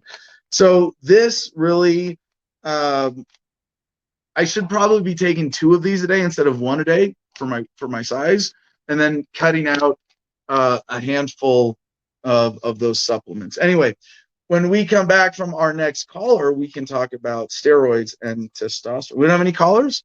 We have any vegan comments? No vegan comments. No, everybody was just kind of tuning in and listen. I mean, I'm being too reasonable about coconut this. acai is there. Acai. Acai. Shit. Come on, we saw this pronunciation corrected on Space Force the other night. I'm from Baltimore. I mean, come on. We don't even pronounce the P in our city's name. Give me a break. Give me a break. All right. So, do we have any challenging comments? I see. I should have. People. I mean, the insight that you just gave is like people spend thousands of dollars to get that input on. Yeah, this is being like. But it's like it's nothing you can.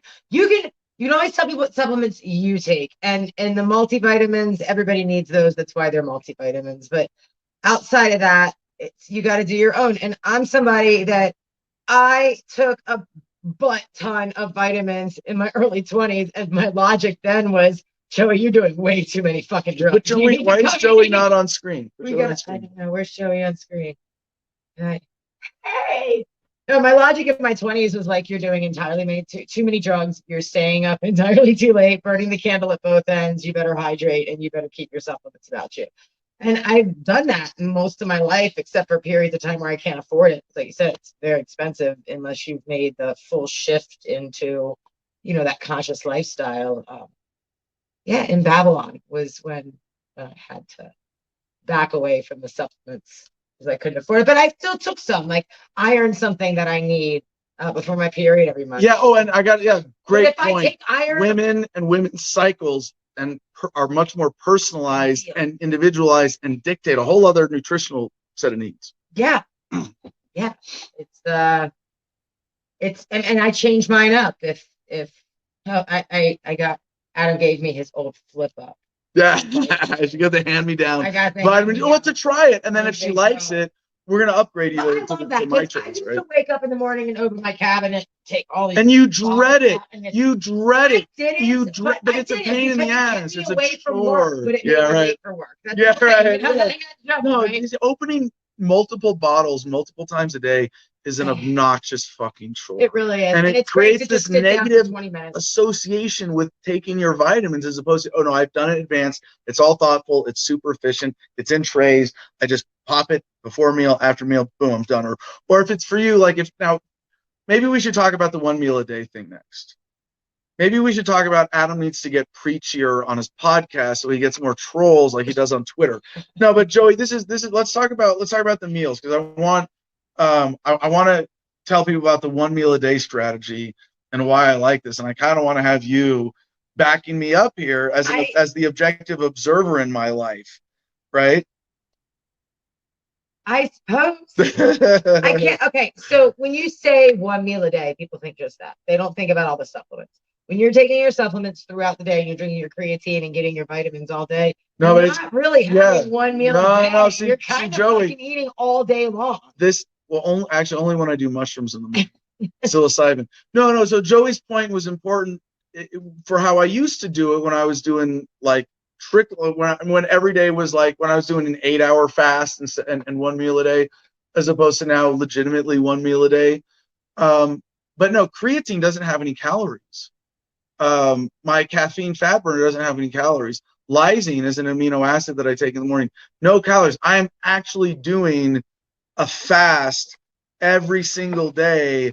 And over the last 4 months, except for the time when I was in jail, 90% I keep it to 3 hours or less. Like I might pig out and have like stuff, but see, like, I get to have a feast every day. I am legitimately fasting 20 plus hours almost every day. Colette Allen, I've always only ate one meal a day. And I'm going to say that a lot of people do that naturally. do that. They don't even know it. They wake up, they get in their car, they rush their ass to work. They don't even get a lunch break. If they do, they go smoke a joint because god damn, they can't. And what do you hear? And then they don't eat. Breakfast is the most important meal of the day. No, it's fucking not. There's so much bullshit manipulative propaganda around nutrition out there. But a lot of people, you don't have to be vegan to eat one meal a day, but you do have to give yourself a real healthy meal. It helps if it's vegan because it's more bioavailable food. So you stuff yourself once a day, your body gets everything it needs. But the human body was not intended to be a food processing unit. One of the things I found out recently, someone tweeted this at me today, is that you should check out this thing called the snake diet. There's a guy who advocates eating once every 24 or 48 hours, once every 2 days. And I go, whoa. Unintentionally too, just getting caught up in the rat race of life. You finally sit back and go, fuck, I haven't eaten since. Yeah, but it Tuesday, turns out Friday, like it's yeah. Now doing it that way when it's haphazard and it's stressful, I don't recommend. But when it's thoughtful and conscientious, fasting is extremely healthy. And a lot of people have incorporated just 16-hour fasts very effectively for losing weight. So that just means, and this is what I started when I wanted to lower my body fat, is like just skip breakfast, don't start eating till noon. And you can eat till 8 p.m. You can have dinner from 6 to 8. You can pig out for 8 hours, but no snacks after that. And just giving your body that full 16 hours to reset instead of constantly having food going through your system does amazing things to your hormone and your nutritional and your digestive cycles.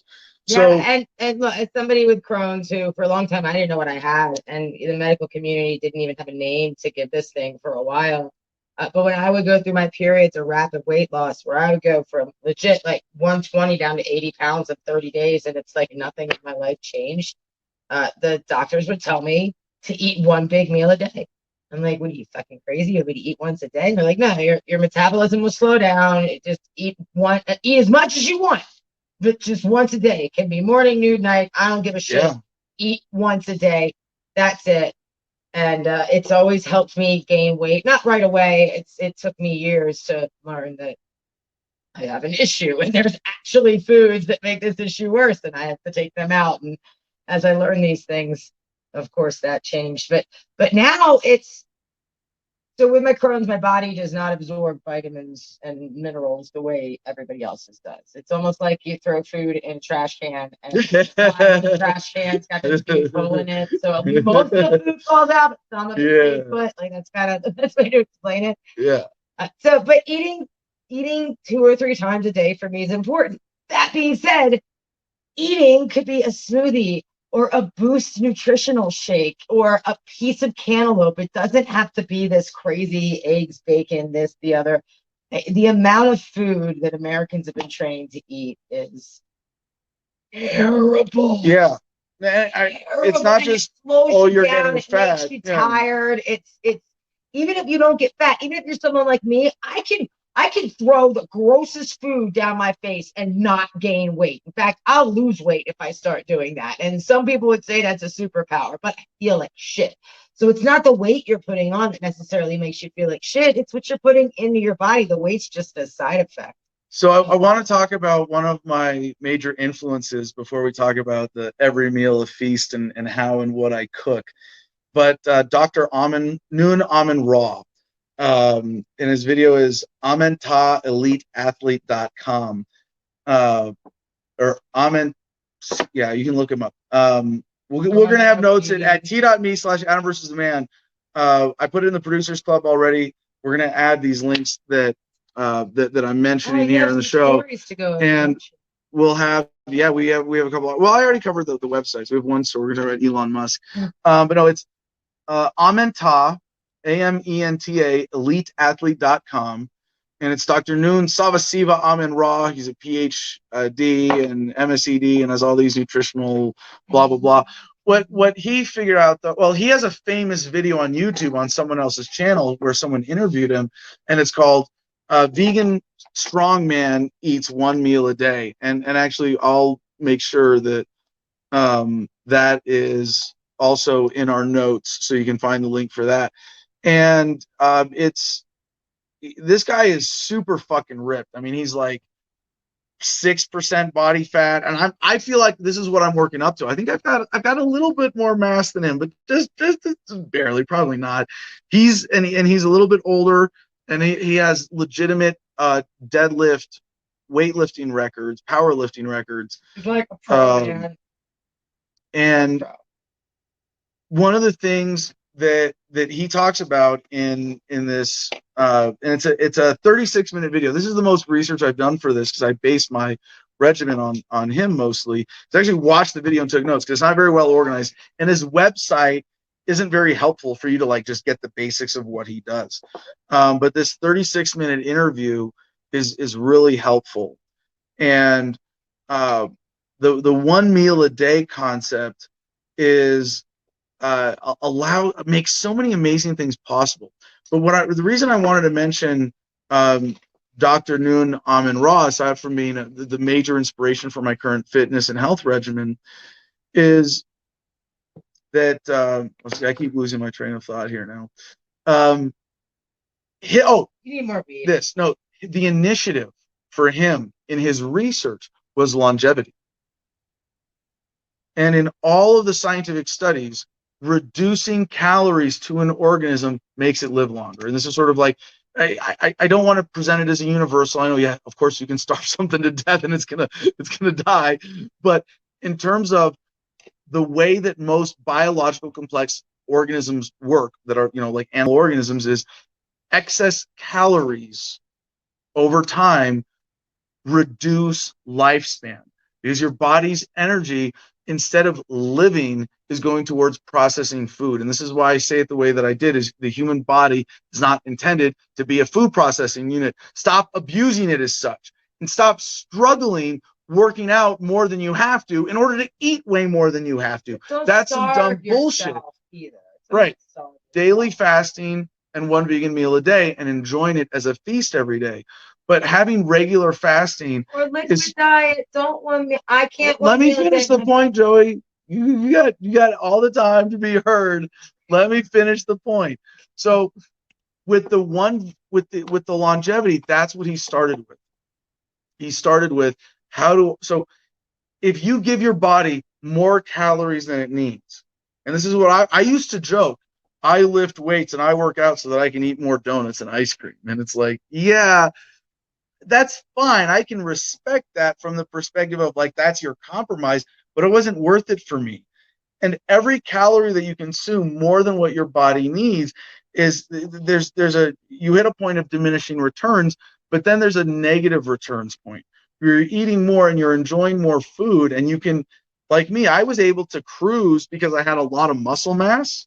I was able to cruise eating like a pig and never really get fat. I would get soft. But what I was doing was taking all of my life force energy and using it to accumulate body mass and process excess food. And that approach, compared to 1 vegan meal a day, even everything else being constant, was probably taking 5 to 10 years off my life just from that, if not more. So what do we have for a comment here? Colette Allen, all animals that live the longest are vegan. Yeah. Good point. Good point. Tortoises. It's not a blanket statement. Turtles. It is. Yeah, with a couple with the obvious caveat of starvation, but it's not be hungry. It's don't give yourself more calories. Once, like, a big thing for me was it first in controlling my intake was eat until you're not hungry. Don't eat until you're full. But now I don't have to worry about that at all, because when I eat my 1 meal a day, I fucking pig out. And Joey knows this. Joey sees this. Even when I'm not doing manual labor or lifting, I kind of moderate it. But when it's like I've been doing manual labor all day, hey, it's 6 o'clock. My eating window is open. I'm gonna close it by 9, but I get to eat whatever the fuck I want now, as long as it's clean, it's vegan, it's whole food, and the basis, the core of my meals are two main elements. One is the cachava drink that I just added about a month ago, and I love it. It's been great. But the other one is that I have a big hearty meal of vegetables, and I have two meals that I eat, or two sort of formats for this. One is this, my big salad. Fucking love it. I used to get the chopped salads from Walmart and add stuff to them and sort of pump them up and make them meatier and hard. Like add an avocado. And then I was like, why am I paying Babylon to chop up my lettuce? That's some dumb shit. Especially when there's an awesome farmers market right here in Ashford every Saturday. And there's been access. We've had access, to other stuff. There's no excuse. But we now we have it super convenient. Once a week, we go to the farmer's market and I get all the veggies I need for all my salads. They don't do avocados because those are mostly imported, unfortunately. There's a lot, and we could get into all the government intervention. Oh yeah, cartels in Mexico now. Oh no. But adding an avocado, tomatoes, mushrooms, and now what I'm in the habit of to really enjoy my feast when I do my salad. And we go to food banks and we donate to food banks. I recommend this as a practice for everybody. Go to food banks and pay them. Because it would be thrown away. Pay them. Yeah, if you're going to eat meat, or if you're going to transition. I get stoked when the food bank has the little chicken patties. Yeah, you can at least meet the ethical non-aggression principle requirements of veganism and eat meat if you're getting it from a food bank, if it's food that would be thrown out otherwise. But also there's a lot of leftover produce, and it's not always the healthiest, but it's upcycling. And so what Joey and I like to do is go to food banks and pay what we would pay at a grocery store for the food. You can tip them. Okay. And yeah, I really support that as a community conscious consumption practice. You know what I found in Babylon, because I volunteered at a lot of food banks in mostly the East Coast around Baltimore, Frederick area, but Americans, I'm sorry, I don't want to generalize, but this is what I've seen. They don't buy the good food. I don't know if it's a price thing or if it's just I want my Kraft American cheese and Hans ketchup thing. The brand. But generally, what I saw at the food banks around the big cities, all the name brand, delicious, organic shit. Leftover gourmet stuff that some grocer over purchased and has left over. Yeah. Yeah. That's food that would otherwise go to there's no income requirements for the food banks. A lot of them just ask that you be local. You show your ID, you're a townie, come take our food. We're going to toss it otherwise. Do that. Okay, so let me go through my recipes real quick because they're very simple, right? So I take 2 or 3 types of lettuce. Sometimes I'll take a cabbage, chop up some cabbage. Sometimes I'll take kale, spinach, other kinds of greens, whatever's available. I like the variety that's inherent with going to farmers markets and food banks and getting. By the way, our food bank. I should mention that the food bank called Going Local / thrift store, everything else. In Chino Valley is also connected to a community garden. So they also have fresh organic produce there as well. That is, top notch. So I take my lettuce mix, a blend of chopped, or I'll just rip it up salad. I'll add tomatoes.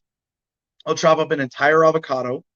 And then I have stuff that I will add that I've bought online, like trail mix. I'll sprinkle some trail mix on there, some dried fruit, dried cranberries, dried blueberries. Sometimes at the food banks, you see random, just good dried fruit or random veggie snacks, whatever stuff. I'll take that, chop that up, sprinkle that on top of the salad. And then I have a fried layer. I get crispy onions or red peppers or jalapenos. That's something I get on Amazon. I also get garlic, dried garlic, diced garlic. If I'm not cooking fresh garlic, I'll sprinkle some of that on there. And then I have my saute layer, and I'll saute in a pan mushrooms, onions, garlic, sometimes radishes or Brussels sprouts, which were either chopped or sauteed. And then I'll fry them or saute them in virgin olive oil, organic. And sometimes I'll put in some Worcester sauce or some red vinegar into that. And then I'll take that and I'll just pour that on top of my salad and then dressing. And I usually either go sweet with my salad in general and put fruit and stuff, or savory and put more tangy trail mix and tart dressings on it. So all of that's really like, that's kind of the whole formula for my salads. And that's most of my meals. The other recipe that I do is a veggie, I call it my veggie stir fry, because I used to do it all in a big pan stir fry style. But what I do is I take like a base of just a mix of vegetables, whatever I'm getting. And this is part of the fun of it, is that I get some free form style. I get some artistic fun with how I'm cooking. I get some nutritional variety with the whole foods that I'm eating, and I'm never really sick of this. I could eat these, I could alternate between salad and veggie stir fry for my meal every other day, and I'd be happy forever. So I take for my veggie stir fry a base of boiled vegetables. I'll take cauliflower. I like Romanesco, purple cauliflower, broccoli, sometimes a daikon. We had jicama yesterday that I actually made into like fries. I could steam it as well. Sometimes I'll do radishes this way as well. But anything that's sort of like a whole solid or starchy vegetable, I'll boil it. I'll just boil it until it's nice and soft. Pour the water out, and that's the base of my veggie stir fry. Then I have my saute layer, which is similar to the saute layer on a salad, but there's usually more stuff in it. Usually make a point of putting a lot more sauteed onions and whole garlic, and a lot more mushrooms. I love mushrooms. I love mushrooms for psychedelic purposes. I love mushrooms for food purposes. Absolutely love mushrooms.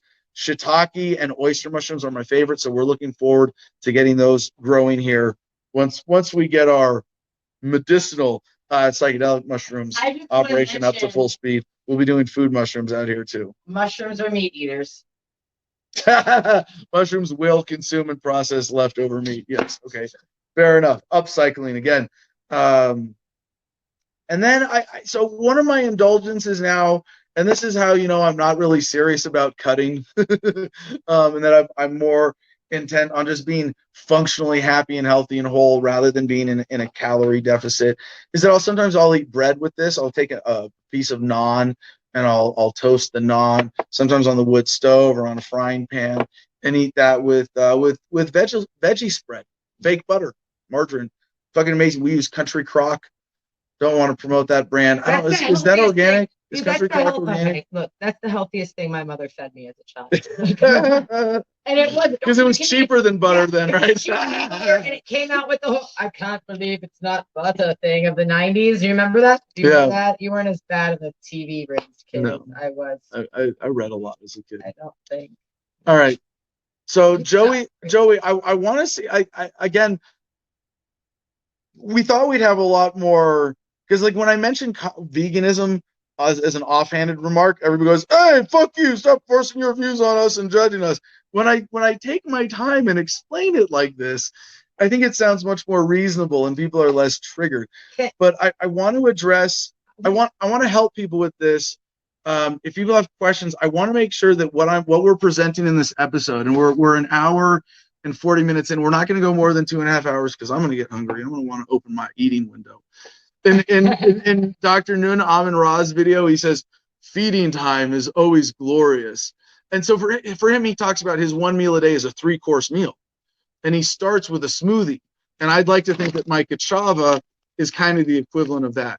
I usually drink it with my meal because it's delicious as a drink. I don't need to drink it and then eat. And then he says he has his drink as his first course. He has a main meal that's like a vegan meal, kind of like a veggie stir fry. He has different, I don't want to speak for him, but he has different meals that are the main course of his one meal a day. And then he says he has dessert, which he says he has peanut butter, but it's like organic crushed nuts and crackers and bread and jelly, but he doesn't use jelly like jam. He says he has peanut butter crackers, but for him that's like super whole food organic version, which is like Skippy. He says dried fruit with mashed up peanut butters on a cracker or something like that. So I have nut butter that I love. That's what's the brand that I forget, but my belly can't take it. I tried it. It was delicious, but it bloated me. Nutso. You can find it on Amazon if you like that. It's really great. for a soup. It's like peanut butter, but it's super crunchy and it's made from 7 different organic seeds and nuts together. So sometimes I'll have nuts Buy and a organic banana, peanut butter. That's the or thing. even organic peanut And butter. if you haven't, you can tell. Like if you've never bought organic peanut butter before, the first time I did, I was blown away. It's gross. So it's hard. It's just you have to fight the oil with that. You don't have to do that with nuts, though. You've got to stir it, but that just proves to you how processed the shit that you're normally giving is. I mean, what is it that's holding that together? It's not peanut butter. Not peanut butter. So, I'd like to kind of get through the last of our subjects here, but I'd also like to take some more calls and challenges, and ask people what they have for suggestions or improvements. We haven't talked about anything about exercise yet, but we're going to get into that. Some of the things that I know that I do like less than optimally, like I cook in plastic or I eat out of plastic because Tupperware is convenient while we're homesteading. I'd like to get better on that. I'd like to, with my food sourcing, be growing. I don't want to pretend that I'm going to be able to grow 100% of what I eat in my perfect diet here, but I'd like to think we could get to 90% and to be capable of self-sustainability eventually. What's this? Adam, give him the scoop on nuts, says Alonzo Frank.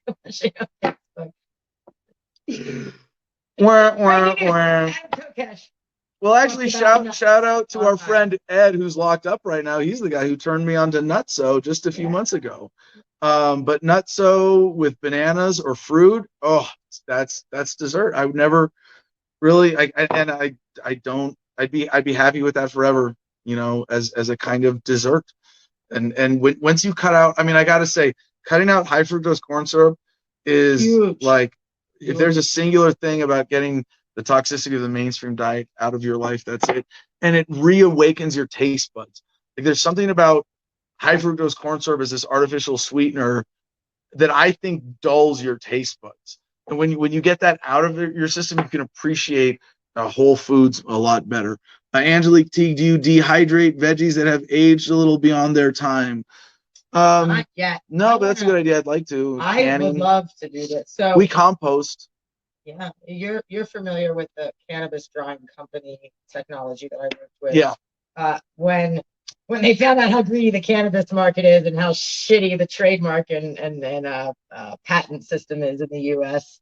and got shut down, they tried to move over to dehydrated fruit. And yeah, that's something I'm absolutely interested in. When we start growing fruit, we're going to grow too much. And canning and preserves. There's 400 people in our town. Like, we're not even gonna be able to give it away. Yeah. Dehydrating, I absolutely love. Angelique's got some awesome tips too. Here's another one. She says Peanut Butter Company has a non-GMO chocolate peanut butter that will change your life.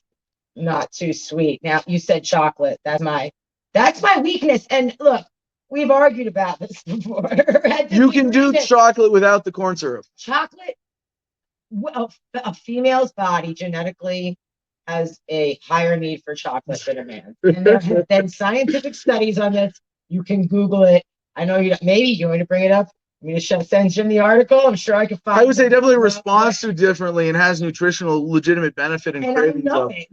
I don't like Joey. I crave chocolate. Even if it's not regular, I will know my period is a week away because all I want is fucking chocolate. The only thing I would argue with what you said is need, but when you say response to and has other benefits from, 100% with you, absolutely. And I'm glad you're here as a reminder that everything I'm saying is from a man's perspective, and that but you're not mansplaining. Good job. I'm not mansplaining. Very good job. Man tested, woman approved. Yeah, no, but that especially a woman's cycle requires different nutritional needs. And even the 1 meal a day strategy might need to be altered around a woman's period. Your nutritional supplement strategy, your vitamin regimen, because you are losing blood, you might need, as a woman, you might need to increase certain nutritional supplements that you take around your period. And while I think the general life hack approach principles that I'm suggesting can very much be applied to this, everyone needs to figure it out for themselves, and women certainly need to generally account for those things. Or like with Joey, if you have Crohn's, if you have certain nutritional deficiencies, like for me, I have allergies, so I know that, I take a daily allergy pill. If there were better things for that or more organic answers, I'd love to hear it. Suggestions People on with that food too. allergies, especially. Exercise should be done moderately. I live a very active life, and now my joints are knackered. All right. Well, let's talk about that because that's a great transition. If someone wants to call in, though, we want comments challenging me, why you object to veganism, or if you have questions for how the principles or the things that I'm describing can be applied for you. So to lifting and joints, because I definitely have experience with all sorts of repetitive stress injuries, even currently, I have a shoulder injury that I'm going to physical therapy for. You can hear it across the room. Sometimes it pops. It's more annoying than limiting. Terrible. Terrible. That comes from, it's sort of the compromise for me. I enjoy pushing my body to the point where I get moderate injuries, and to me, managing that is fun. I enjoy it. And when I was in the Marine Corps and when I was playing rugby, especially, I mean, rugby is in some ways a lot more dangerous than football. You get a lot more, in a lot of ways. You don't get the same severe injuries that come from like a giant plastic bubble bouncing against the human body. But because you don't have pads, you get a lot more moderate injuries. And part of the challenge of getting through a rugby season is nursing and managing your injuries. You are not the only rugby player I've dated, and I've known lady rugby players, and there is a lifestyle to people who play rugby, and it's around being healthy and kind of fearless. So no, you put your body, like, it's not football. It is so much. Don't say some ways. Give yourself a lot more credit that. So I want that as a rugby player. I just want to modify Colette's statement here, because I wouldn't say that exercise should be done moderately. It should be done conscientiously. It should be done with an understanding of exercise physiology. It should be done with patience, with an understanding of how your body adapts to different strains and stresses.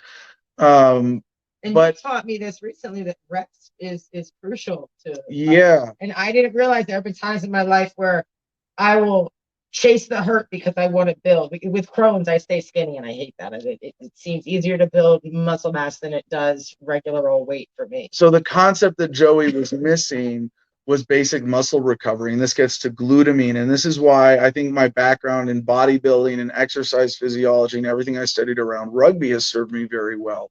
But like I said, I read Arnold's entire book, Arnold Schwarzenegger's The Encyclopedia of Bodybuilding, when I was in college, and I have used that as a very good background of information. I think everybody should take it upon themselves to learn what is good for them and then really dive into it and understand it. And for me, it was rugby, it was fitness, it was agility training, and endurance for rugby. I mean, you're talking about an 80-minute game. Rugby is like the intensity of soccer for the cardio, but with the muscular challenge of hitting people all the time, continuously, run into each other. Mosh pit and a football game. It would be rugby.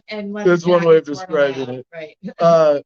So with lifting, the concept that Joey was missing is that when you exercise, you are actually breaking down your body. Your muscles are you're ripping muscle fibers so they can recover from that stress and be stronger.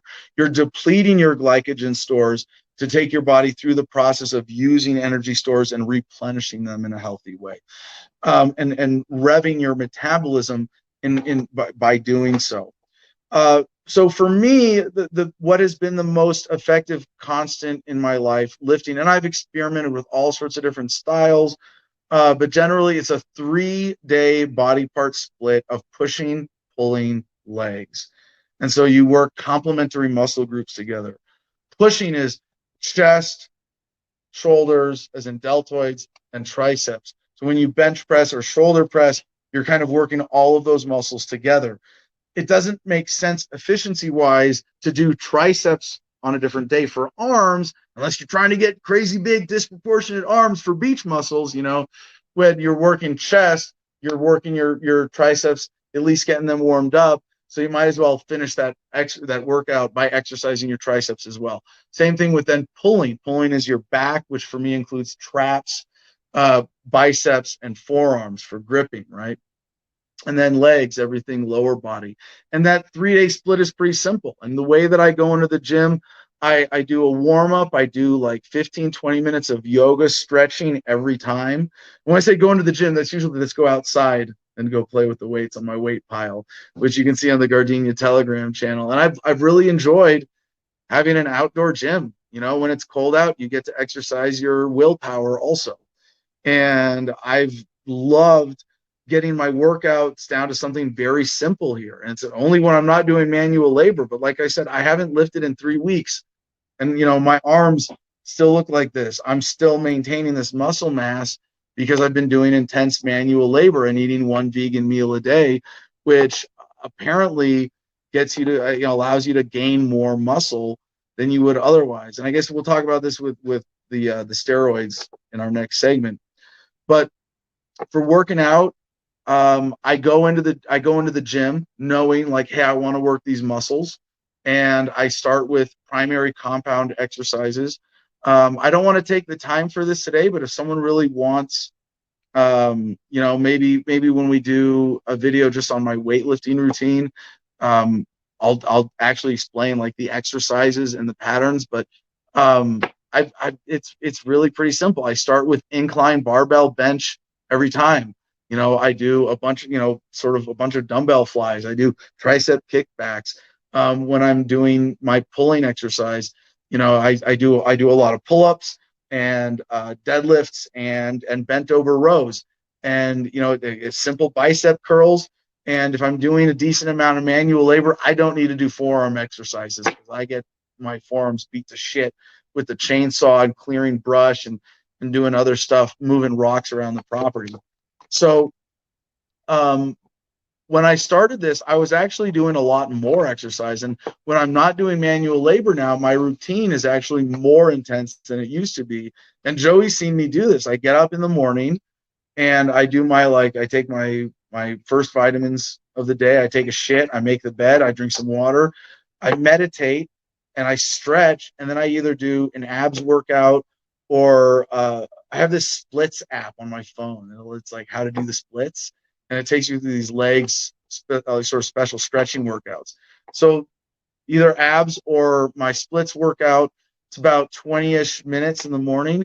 And then I go for a run with the dogs. And it's not long, but it's enough that it's like straight cardio and it's good running. And I feel like I get, by the way, it's boots and utes, cross country running on the property. It's really fun running on the rocks and varied terrain with the dogs following me in formation. And it's well, like the perimeter of our property is half a mile, 10 acres, 4/8 on a square.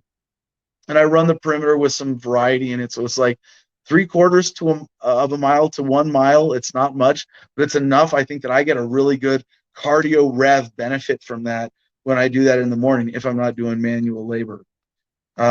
So Joey, does that kind of give the picture of like what I do? I mean, I do a lot of, I think in the lifestyle here, there's a certain amount of physical activity that I built in every day so that even if I have an office day, I have to go walk the dogs twice a day. You know, I at least have to let them out and give them time outside. You know, if we're out of water, I have to go physically fix the water. You know, I have to go fill the jugs to bring them into the cabin here.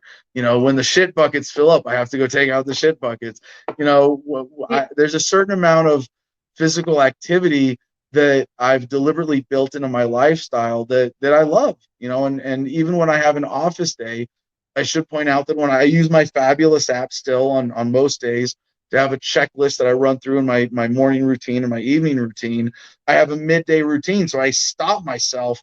If I'm sitting at my desk all day, I'll get up and walk the dogs and make sure I'm drinking more water and take a few minutes to stretch and meditate in the middle of the day too. Yeah, and you said it right here, it's lifestyle. So, I mean, a lot of people are so glued to their 9 to 5 and their Babylon life. And Christ, putting the gym in there is just, are you kidding me? Like, you already got me out of my house 10 hours a fucking day. I'd like to see my family, right? So it's just about, I don't know, staying active, right? And engaging it. So everything you said, if you got a really active day, you might not stop and do your midday thing. right? You know, Like, yeah, it all yeah. depends. You have the It's not like you're on flexibility. this stringent Right. military like 8 a.m. I walk the dogs and I'm done at 8:30 and then at 9 o'clock I do that. It's not that. It's And just, then I flow you're with it. conscientious every day Yes. about how Thank stagnant you. your body is.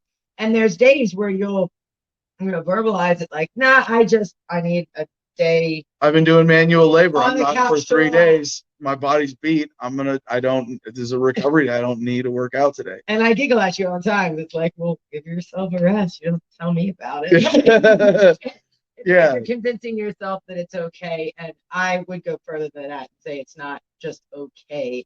It's absolutely necessary. And for some people, your body wants to shut down for 3 days. Don't feel bad about that. Listen to your body is the best thing that I can add to this. And maybe that's more for a woman, because like you said, You have our a monthly cells and cycle as well. chemistry are literally changing every single month in a way that a man's is not and never will. Yeah. And so maybe this is more for women than men, but yeah, if you're like, fuck you world, I'm calling out of work and I am crashing and sitting in the tub for 3 days and I'm going to sleep for 12 hours, do it if that's what your body needs. Don't ignore it. So I'm really glad you said all that, and it reminds me of two very important things, because you said about people who are stuck on the Babylonian, hamster wheel, for example, right? Doing the rat race thing. It's tough when you've committed 8 to 10 hours a day to your work life to separate your fitness or your health routine from that. And again, think about the cost benefit analysis. Can you work less in order to live longer? Can you sacrifice making money in order to have wealth in your health and your fitness? And really do that math with a proper analysis of your values and how much you love being alive and what that means for you long term. But the second part of that, as a sidebar to the sidebar, Joey, at this point, the saying, if you can't find 5 minutes to meditate a day, you better find an hour. It's very profound. Yeah, I mean, I could spend do it every day. I could spend an hour explaining that and unpacking that. But like, if you really have so little fucking freedom in your life that you can't stop and meditate 5 minutes a day, and I try to meditate 10 minutes a day, twice a day, and I have a variety of flexible meditation practices built into my life. You can wait until I'm done with a thought. You don't have to you don't have to just dead. I know you always have something to say. It's okay, Joey. Gotta tell you. But if you can't make that time, find an hour. You really need to stop and reconsider, why is your life so hectic? Why does your life have so little freedom in it? Why do you have so little time to find stillness and thoughtfulness in your life that you can't find 5 minutes? You better find an hour. And if you find that hour, here's what's going to happen. You're going to reconsider your life. You're going to reconsider your values and how they apply to your daily habits. If you can't find the time to exercise enough to be healthy because because of your job, it's all the more important that you can't find 5 minutes now, because meditation might come first for you. Find a fucking hour, and you're going to find the time then to reconsider what's really important and go, this job's not worth it. I really need to make the time to go to the gym. And I mean, Joey and I, we kind of marvel every day at the luxury of the lifestyle that we've achieved for ourselves here. But the thing is, we shit in buckets and we don't have money. And we're totally happy with that, because we have material wealth, we have lifestyle wealth, we have a flow, we have so many other things that are worth more to us because we decided to build our life from the ground up without the expectations of others imposed on it. And that's a necessity for freedom, to be free of that other pressure, that external coercion, whether it's direct coercion or implied coercion or just the pressure of social expectations. But to be able to create that lifestyle for yourself from the ground up based on your values is worth more. Like, I don't want to go back. I'd rather be poor and healthy than rich and unhealthy in a heartbeat. That's not a tough question for me. I know it's never that simple, right? It's definitely more complicated, but it really does kind of come down to that. Where do you want to draw the balance for yourself in how you spend your time? Joey, what was your point? Do we have another comment or question? No, we didn't. Okay. My mantra my whole life though has been about the same. It's And I remember saying this to my first little boyfriend in high school. You know, when you sit down, you're like, "What do you want to do with your life?" My answer has always been, I just want peace, and if that comes in a cardboard box or a mansion, I don't care. I just want the peace, and I mean that. And yeah, you have to create that. It looks different for everybody. Okay, so still looking for comments, questions, challenges, callers, but we're going to do two last segments, and these are the juiciest ones, I would say. We're going to talk about steroids, and we're going to talk about drugs. Yeah, last two bits of this, and then we can wrap things up. Oh, well, then we can get to veganism on the moon. Now I'm going to give my sort of vegan shout outs to my influences here. But first, steroids and testosterone replacement therapy. When I was in the Marine Corps, steroids was very common. The use of steroids was. And there is a bit of a definitional challenge here. I want to Google like the word steroids because for a lot of people there are, is it steroids if it's legal, if it's illegal, what makes it, is it a steroid if it crosses the Mexican border into the United States? It's legal there, but it's illegal there. There, it's just a drug. Here, it's steroids. So steroids. A steroid is by Wikipedia's definition, biologically active organic compound with four rings arranged in specific molecular configuration, with two principal biological functions as important components of cell membranes, which alter membrane fluidity, and as signaling molecules. And hundreds of steroids are found in plants, animals, and fungi. And so this is the point where the actual definition of the word is very inclusive. I got a steroid shot recently for my shoulder injury. That was like 6 months ago, I think, maybe 4 months ago, because I had, right after it happened, I had the inflammation. So I took an anti-inflammation steroid.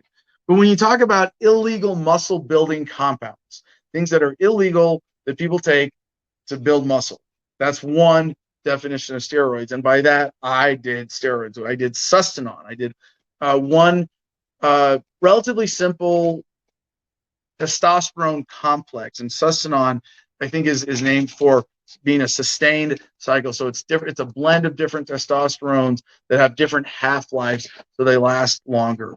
Took it by injection and then did a pill at the end of the cycle for remoderating my testosterone balance in some way. And that was when I got to my biggest. I was 228 pounds at one point, and I was like 13-14% muscle fat or body fat. Now, today I was 214, and I'm probably like 10-11% body fat. So I'm really, and there was a lot of water weight when you do steroids or when you do some of that at that level where you're pushing it for muscle mass. And I don't remember the specifics. I don't remember the dosages or a lot of my numbers. I didn't take notes or anything back then. Part of it was because it was illegal, and being in the Marine Corps carried an extra liability for me. Although Marines get in trouble for steroids all the time, and it's slap on the wrist kind of stuff. Because they tend to look the other way. It's stuff that makes you compromises your long-term health to make you a better Marine. They're okay with that, right? That damn cannabis.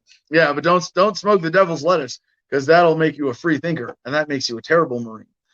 So, my experience though with steroids was really pretty good. I don't like the legal liability that came with it, and I don't like the fact that I didn't have a way of sourcing it that I might have had more confidence in, like when I did TRT and was able to get it from a pharmacy in the mail. And so, aside from that, though, it was a generally positive experience. Now, that being said, what I did with steroids was like kind of baby steps compared to what you see a lot of people doing in mainstream bodybuilding, where they're trying to get as big as they possibly can, sacrifice their joint health. And I will say, like, I've pushed this to Colette's point of exercising in moderation, just being aware of where your limits are and why you're doing what you're doing. I fucked up my back playing rugby in college from doing super heavy half squats. that I had all sorts of weird justifications for, like, well, I'm a prop and it's part of the motion I'm doing when I'm in a scrum, et cetera, et cetera. But the fact is, there was no reason for me to be lifting that with that bad form, high weight, low rep format. Generally, again, and by the way, I should say this about lifting: I don't go for 1 rep maxes. It's not fun for me. I mean, it's kind of fun, but you're much more likely to injure yourself doing that, and if you're not putting the time into doing it carefully. For me, it's just not worth the time doing it carefully in order to be safe doing, high weight, low rep stuff. And I've injured myself in the past with that, and so it's not worth it. And the other thing is, when you get to the point of using steroids where you are developing your muscles in a much more outsized way than what your body was designed for, and then you're straining yourself with lifts that your body might not be able to take, you're much more likely to get injuries. And I see a lot of bodybuilders, right? When I followed bodybuilding, you'd see a lot of bodybuilders with that kind of repetitive motion, stress injuries, long-term joint deterioration. And I'm like, I never wanted to get into that realm. And so I've been, bulking, so to speak, very slowly and gaining my muscle mass back very slowly over the years. I went from my peak at 228 on steroids all the way back down to 200 and relatively soft. And I've slowly built up, being really lean now, up to 214. So then testosterone replacement therapy is when you go to a doctor and you say, hey, I'd like my testosterone levels to be higher. Can you test me? Are they low enough that I qualify for you to medically prescribe me testosterone? And for basically any man who's past his youthful surge of testosterone, you can qualify for this. You can get a doctor to write a prescription for whatever reason.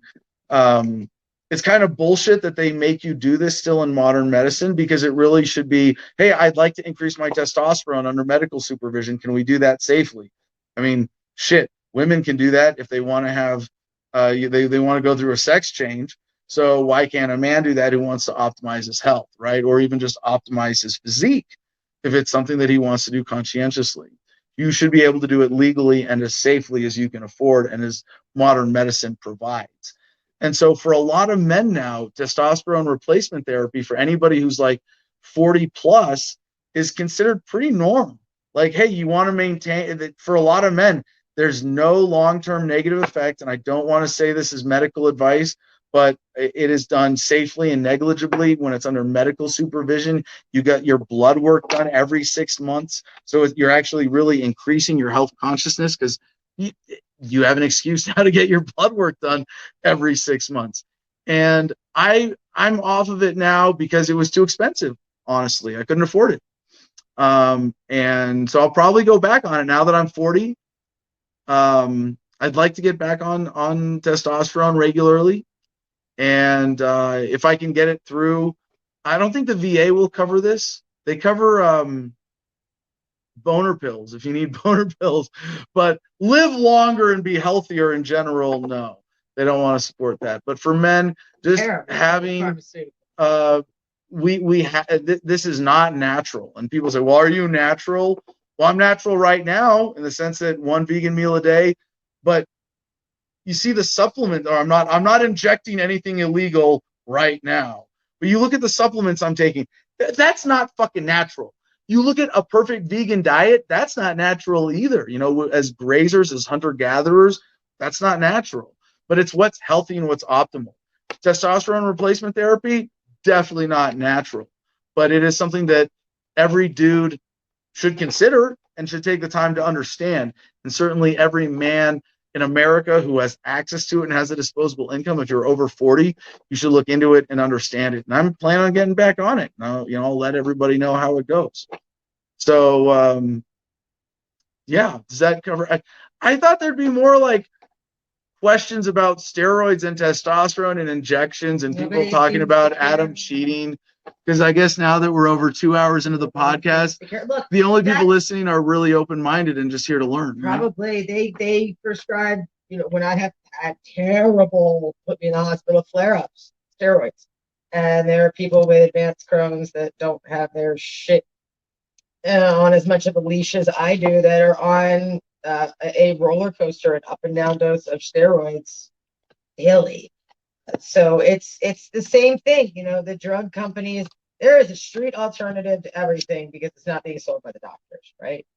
And that stigma, especially with steroids, is still there when people don't realize that you're getting steroids when you get any kind of inflammation in your body. Yeah, so the term is there's I want to say I am There's not the anabolic steroids. right. They're different. Yeah. Colin Allen brought that up, isn't it? That's a good Anabolic distinction. versus Right. So wait, anabolic are the ones that are at no. See, okay, so that's an important distinction, but it's not good or bad. Thank you for that, Colette. I very much appreciate your comment. So steroids is that class of compounds as per the Wikipedia definition that I read that has that sort of general biological classification. Lots of things are steroids, right? Anabolic, the word anabolic means muscle building. Its opposite is catabolic. Catabolic means muscle breaking down. Catabolic means muscle building or synthesizing muscle tissue. So steroids for other purposes would be steroids that are non-anabolic. Anabolic steroids would be muscle building steroids. But that's not good or bad, because is it good or bad is kind of a subjective judgment. I will apply my judgment here, right? And I'm really glad you brought it up so that I can do this, because there are bodybuilders, there are strength athletes who use steroids, who use anabolic steroids to build muscle mass. Is it good or bad? Is it any different from me taking glutamine to have muscle recovery just because it's an amino acid and it's not injectable? So good or bad. They find a contrast. We're not going to get into that, but that's another point that's worth mentioning here.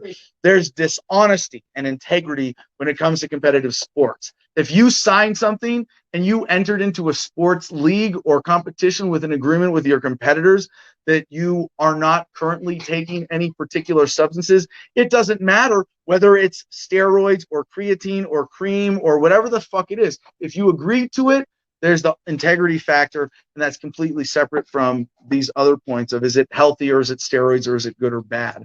So a lot of men and bodybuilders, women, actually it's worse with women who get into the muscle building because they really fuck themselves up with that. So here's where it comes down to, is it good or bad? If you're having good effects for your goals, for you it's good. If it compromises your long-term health more than you intended to, you're doing it wrong. If it's compromising your long-term health at all, I would say it's bad for me. And this is where I will say my use of illegal. So there's also the distinction of, is it legal or illegal for steroids? My use of illegal steroids, it was pretty basic shit. It was just a sustanon injection. It was a testosterone mix, pretty safe as far as steroids go. Now, by contrast, look at Joe Rogan. People used to say Joe Rogan's fat. He's not fat. He has very low body fat. He has a distended belly. You look at some of those bodybuilders, like the real massive freaks, they don't just have super big muscles and low body fat. They also have like a big torso. Like they have like a pregnant belly, even though they have really low body fat. It's because their internal organs have grown because of the use of HGH, or human growth hormone. And I never want to be so big that I compromise my leanness and my overall healthy body composition. Some guys are willing to do that. And if you're willing to do that to achieve that look, hey, that's up to you. There are guys who inject stuff and take different supplements to get that veiny look. I don't really like that. I don't want to look veiny. But am I going to say, what's that? I have that natural. Joey has really low body fat because of Crohn's also, but naturally in her face, and her genetics is to have more veins on the surface that show on her skin, right? I don't need that. But if someone wants that look and they take a drug that does that and it doesn't significantly compromise their long-term health, then is that a good steroid or a bad steroid? More power to them for taking charge of their system and doing what they want with their bodies. So good or bad, the distinction has to be made on all these different criteria. Is it good or bad? Did we beat that horse all the way to death? Yeah. Okay. So the last thing then, drugs, other drugs, fun drugs. The devil's lettuce, cannabis, your COVID vitamins, right? Is we were joking about this with regards to COVID from the very beginning. Because cannabis enthusiasts like Joey and myself have long known that cannabis users on average have slimmer waistlines. Yeah, no shit. That much. And lower incidence of cancer compared to people who smoke weed and tobacco versus people who smoke just tobacco.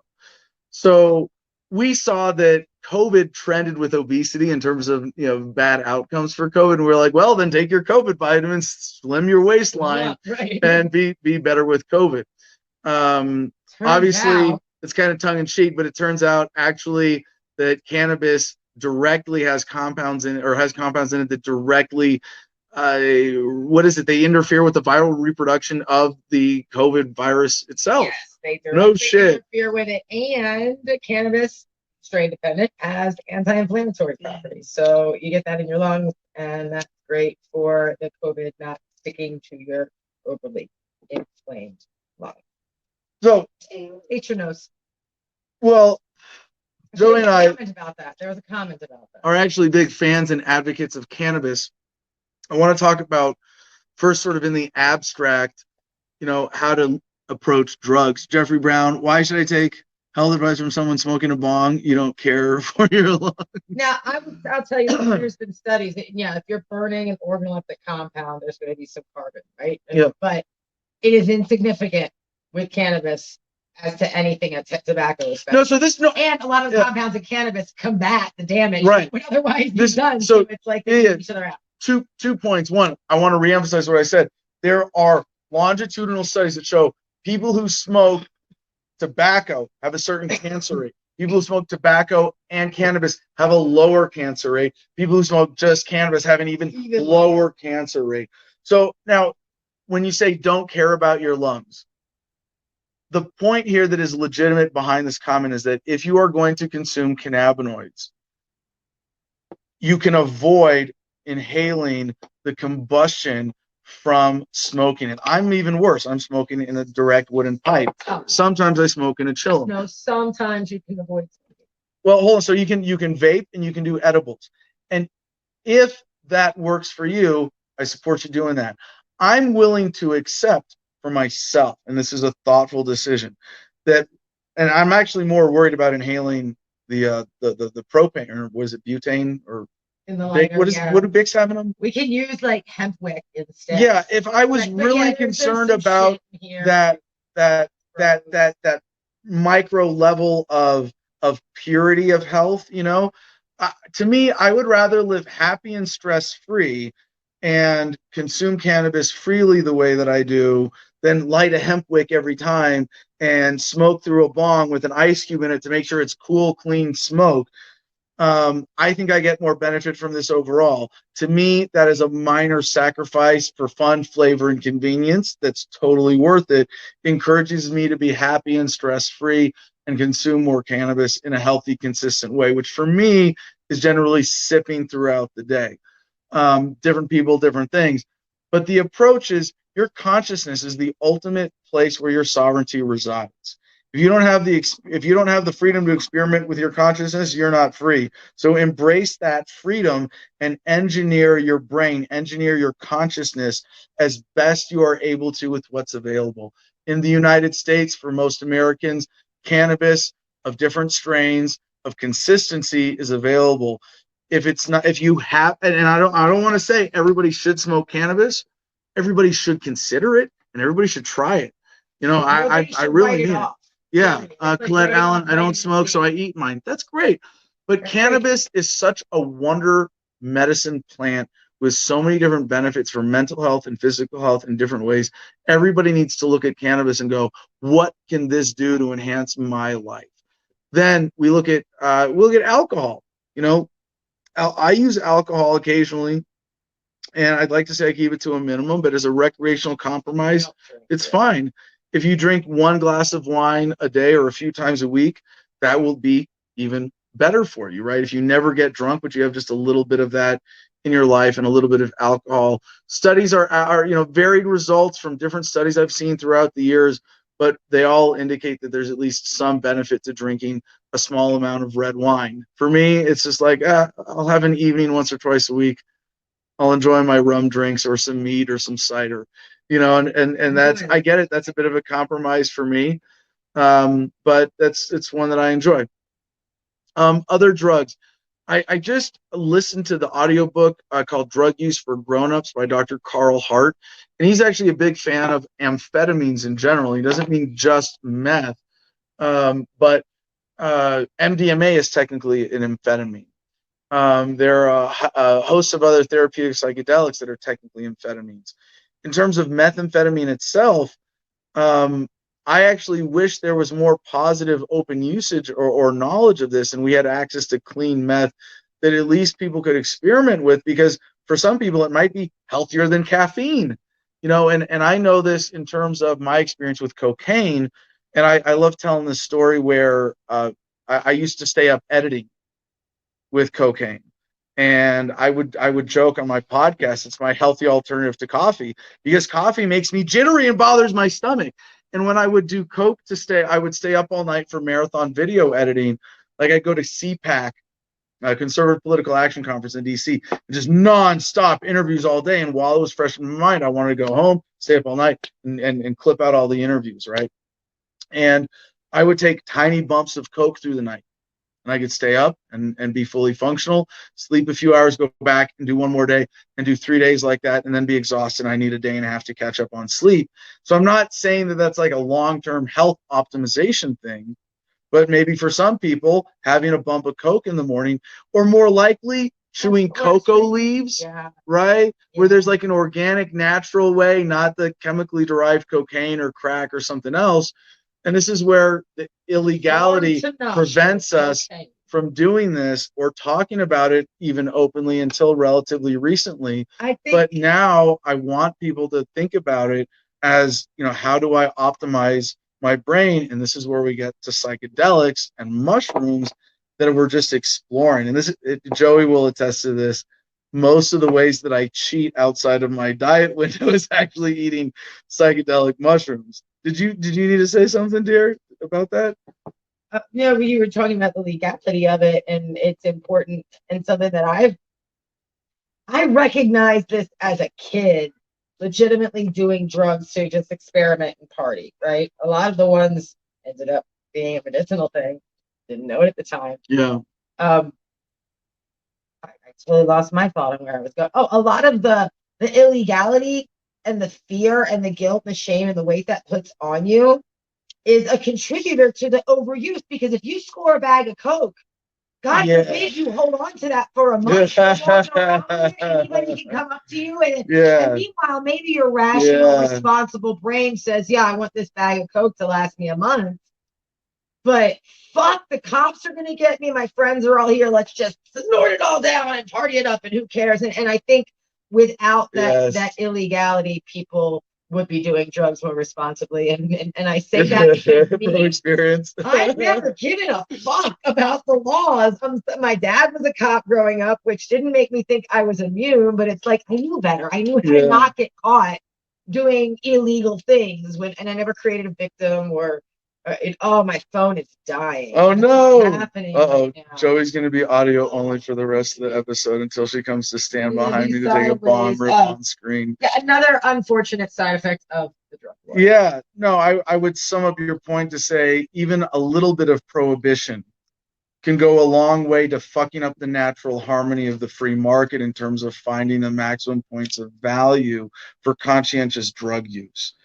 And anybody who's studied Austrian economics and would do the same nerdy analysis that I would needs to be able to see the potential value in what if everybody had access to all of this and could talk about it openly and could get it freely and hold it safely and have access to safe sources and could do it with a doctor's supervision potentially, right? Who knows just what we would be superhumans compared to how we are now, if everybody on earth had access to every drug available and all the information to using it well, we would be superhumans by comparison to how we are today. We would be so much happier, healthier, at peace with each other. And that's, you know, Joey, your thing about holding, it's like with psychedelics, what I've talked about when I got that sheet of 50 tabs of acid and just carried it around in my fanny pack in order to make my life a continuous Fourth Amendment audit. But psychedelics in general are very important to achieving, I think, inner peace and acceptance. And I don't want to say that it's essential, but you know, like with technically cannabis is a psychedelic, right? By the classification of it as a drug. And you have a cannabinoid system, you have an endocannabinoid system that is designed with receptors to the specific terpenes and other compounds and THC that's in cannabis that we have evolved to interact with.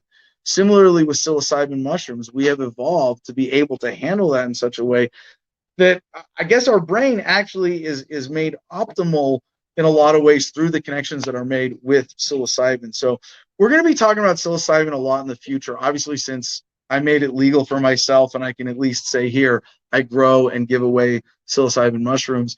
But every time I ponder the body of knowledge around psilocybin, around mushrooms, it's really amazing how ignorant we are, what suppressed knowledge and wisdom this is.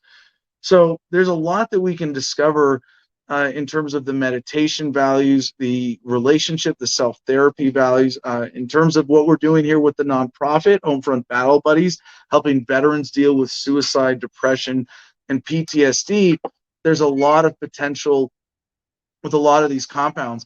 One specifically, MDMA, the original Molly. Joey and I were just joking. Oh, now our kitties are going off there. They need food? Mama cat need food? Oh, what was I talking about? MDMA. Yes, thank you. Joey and I were just joking that we're old enough to remember when every term around Molly was referring to pure MDMA and then got cut with different street things. And now we have to say MDMA to refer to that compound specifically that was originally developed as a therapy drug and then made illegal when people were having fun with it. And they were like, no, this is helping people beat depression and have positive relationships and things like that. And then ketamine as a depression therapy, I think is there's a lot of hope for that also. That is even being explored now with ketamine clinics where you can go in and do ketamine drip. And then it's under medical supervision. You can go back on a regular basis, and a lot of people have had positive experiences for depression with that. But then psychedelics, but particularly mushrooms and psilocybin. And this is the last point that I'm going to make here. And then we'll check in with comments again and get Jim on screen and wrap things up. There's a certain thing that you get out of meditation of inner peace. There was a Tibetan monk who had been meditating for decades who took psilocybin and said, wow, this is what I've been trying to do for decades. And to me, it's best summed up by this idea that when you're doing psychedelics or when you're in a deep meditative state or when you're in tune with God in a flow state, that love vibration of the universe, that is what I define as God, there's an overwhelming sensation that everything is right in the universe. It's not knowledge, it's not awareness, it's a sensation, it's an acceptance. Every molecule, every atom in the universe is exactly where it should be. That's peace. There's something about the human brain that can get that through decades of meditation or through really intense, thoughtful psychedelic use. And I think we should explore all of it. And we should think about what works for us. And I hope that tonight's episode has been fun for you. I hope it's been informative. And I hope that for the ways that I, watched this, 36-minute video, Vegan Strongman Eats One Meal a Day, and was inspired by that to design my own regimen and do my own research to fill in the gaps for myself, to design a physical healthcare routine that works for me.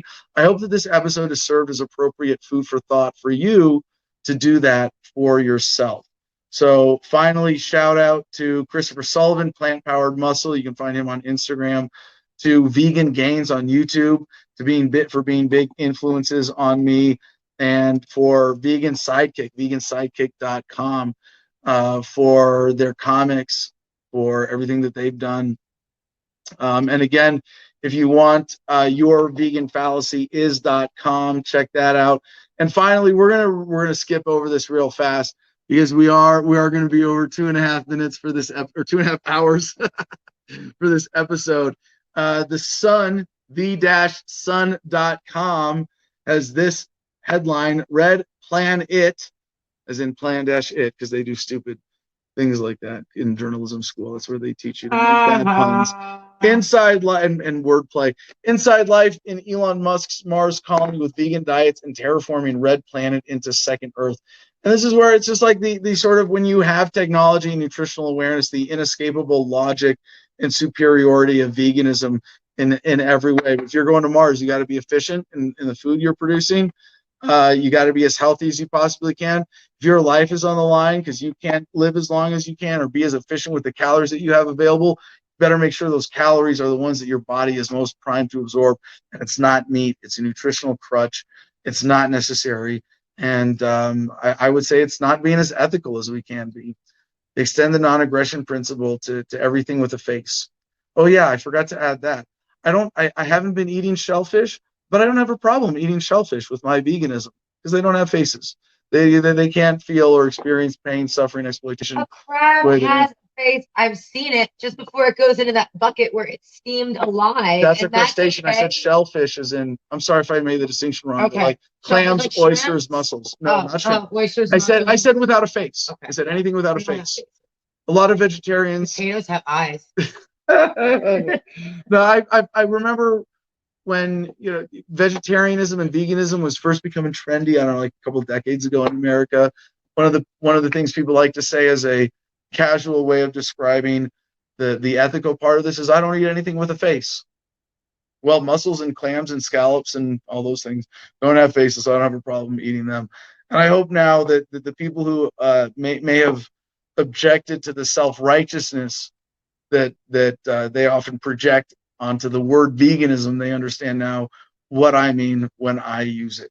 And with that, Jim, get on screen here. Joey, do your last pass of the comments. What's going on?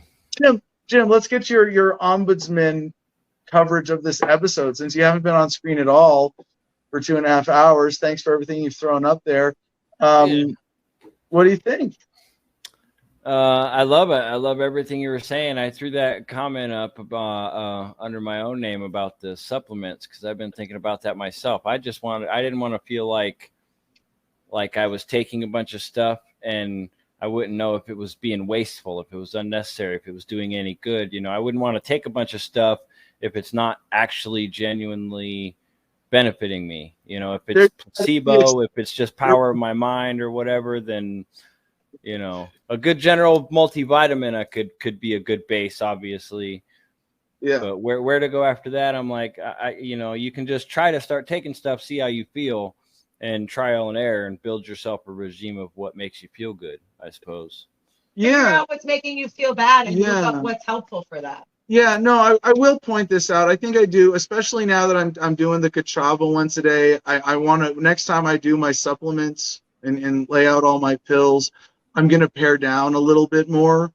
There is a point of diminishing returns where you're taking in vitamins in a way that your body can't absorb, and it's just expensive urine, I think, is the joke that a lot of nutritionists use.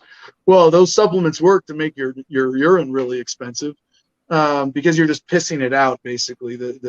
Right. Well, a lot of the stuff that people take in excess, it's not harmful, except that your body, it's using part of your body's nutritional processing, digestive capacity, but you're really just pissing them through your body. And in that sense, I would much rather err on the side of taking too much rather than too little, because taking too little of something, if you don't notice it, after a few decades of being deficient, means that some chronic condition creeps up, and I'd rather have expensive urine than some chronic deficiency that leads me to an early grave. All right, what's this you really wanted us to respond to, Oh Joey? no, that's just a quote. I'm putting that up for everybody else's viewing. Your conscientiousness is ultimately where your sovereignty resides. He said that. This AK, guy right here. good stuff, bro. Oh, I said that. He said that. He said that. I said that earlier. Yeah. I think that's a rephrasing. I don't think I was that eloquent with it, but yeah. Well, I'm going to say it now. Your conscientiousness is ultimately where your sovereignty resides. I would say your consciousness, not conscientiousness. Conscientious is not being conscientious, like aware of projecting out in your effect. Consciousness. Your consciousness is. No, I would say I rephrase it like this: your consciousness is where your ultimate sovereignty resides. Nice. All right. One more thing I would say is maybe that last thing you said could be the great compromise for meat eaters. So if they could just talk the meat eaters into stop eating things with faces, you can eat all the meat you want from stuff with no faces, the clams and shit. Then maybe they can satisfy their addiction to meat. And another thing we didn't mention about eating meat with fish. This is one of the great modern tragedies, although I would say we don't need fish anymore at this point anyway. But before we realized veganism fully through modern nutritional understanding and economic, et cetera, we poisoned the oceans to the point where you're not supposed to eat fish anyway. That's fucking tragic. Like even if you don't believe in the whole meat eating or the whole veganism ethical thing or nutritional part for yourself at all, and you love fish, tough shit. There's too much mercury in the oceans. There's too much mercury. Yeah, fish is tainted now. Fish is just fucking tainted. Sorry, fish. With some minor exceptions, I know, but overall, fish is fucking tainted. I believe shellfish, like actual not crustaceans, but shellfish, are lower down the food chain enough. Oh, we're gonna lose. Oh, wow. Let me fix this. We gotta turn. Yeah. There we go. Uh-oh. Nothing's on. Oh, we got the solar power beeping because we've had snow all day. I meant to talk about this. We just got like 8 inches of snow today. Crazy winter storm. Let's see. I'm gonna turn this off. Now we'll just do the last couple minutes of the show with Adam's creepy laptop screen light. That's the answer. Look, that fixed the beeping, didn't it? Yeah, our wind turbine's been going, but apparently we ate up all of that electricity today. Yeah, go to our look up Gardenia on Telegram. We've got some really cool pictures of the dogs playing in the snow and what 8 inches of snow looks like here. And while you're on Telegram, join t.me/Adam versus the man.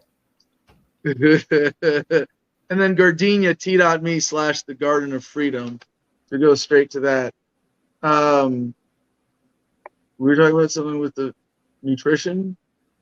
Oh, about shellfish, that they're low enough down the food chain in the ocean that I think they have a lot less mercury. So that might be safer and sustainable. And that would be a sort of better treat for people if you wanted to eat meat. If someone like me was like, I need to eat meat or it's available, I got some kind of canned clams or I love scallops, you know. Oh, is the microwave? No. Oh, the light was like that. Oh, you left the door to the microwave. Anyway, I think that really covers it though. Yeah, so do drugs, lift weights, be vegan, meditate. Yeah. Well, no, we've covered mental health, where maybe I wouldn't hold myself up as the same example as for physical health.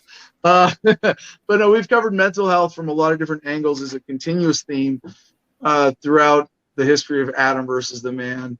But I think connecting it to all this fundamental physical health, maybe that's the best way to end this, is that, you know, whatever your experience as a human being is, as a brain, as a consciousness, requires the vessel of a healthy body to support it, to send blood and nutrients to your nervous system, to be able to experience life, to be able to love and live. And for all of that, you owe it to yourself to be thoughtful and conscientious about everything that we've talked about tonight, and at the same time find a balance of being able to flow and, you know, be able to experience different things. You know, like I say, I do one meal a day. Well, I cheat on a regular basis. Instead of it being a legitimate one meal in a 1 hour or 2 hour window, I'll start with a snack of a handful of trail mix at noon, or I'll microdose mushrooms in the morning, and technically that's a few calories because I had a few caps of mushrooms, you know. Or if I'm gonna do LSD in an evening, I might have lunch as my meal because I know I'm not gonna be hungry in the evening when I'm on LSD. You know, so I have all that flexibility built into this as well. And I feel like at 40, I've at least figured out enough for me that I think I can hold myself up as an example of thoughtful physical fitness in an efficient, effective way that everybody's learned from tonight and enjoyed. So with that, Jim, final producer notes, please. Word. Oh, and smoke behind me and smoke weed every day. Well, t.me/Adam-man. Get your ass to the t.me. Sneak into the frame here with you. Just grab your bong over the shoulder. Here we go. Over your vitamin. He went away. Where'd he go? There he is.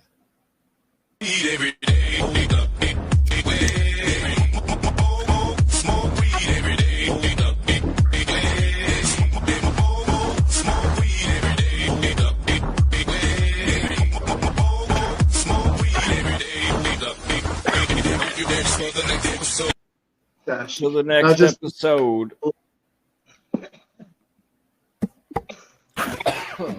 Excuse me. T.me/Adamverseman. Get there free for everybody to join. If you want to support the show financially, patreon.com/Adam-versus-the-man. If you want to help end the need for combat veterans in existence, HOMEFRONT BATTLE BUDDIES.org is where you can look into how we do that. Hope you enjoyed the show, everybody. We had a great one. Listen to this, man, and enjoy your week. Until next time. Yeah, I guess the last thing, I've lived my example today. I haven't had any calories yet. I'm getting hungry. This is a long show for us, 2 hours and 40 minutes. I've been without a break, off cam. No break. She's been sneaking off cam and munching and doing all sorts of I've been on camera for 2 hours and 40 minutes, and my energy's fine. I'm not even that hungry. You know, you get. It sounds crazy, one vegan meal a day. It's really not. I feel happier and healthier and stronger almost than I've ever been. Like that exception being when I was putting way too much time into lifting and steroids and rugby and training and all that. I feel great. I'm happy to hold myself up as an example for physical fitness and overall health and even longevity, just generally eating clean, being physically active and my entire adult life, even though it's really over the last couple of years that I've dialed in this formula. You know, you don't get to looking like this at 40, sitting on your ass. With that was a lot of fun. Feels like a complete episode. Hope you all enjoyed as much as I did. I hope Joey did and Jim did. And that was fun. And shout out to everybody who's helped me along this path. To Arnold Schwarzenegger, to Vegan Gains, to Christopher Sullivan, to Dr. Nun Amin Ra, to all my vegan libertarian friends who understand that this is a natural extension of the ethical calling of libertarianism and voluntarism, to extend it to every conscious life form as best we practically can, at least for the time being, and to make the world a better place and to live our best lives. And I'm honored that you've taken this now 2 hours and 43 minutes and 8 seconds to soak in my perspective on it. And so with that, peace and love, y'all. Choose happiness and be excellent to each other.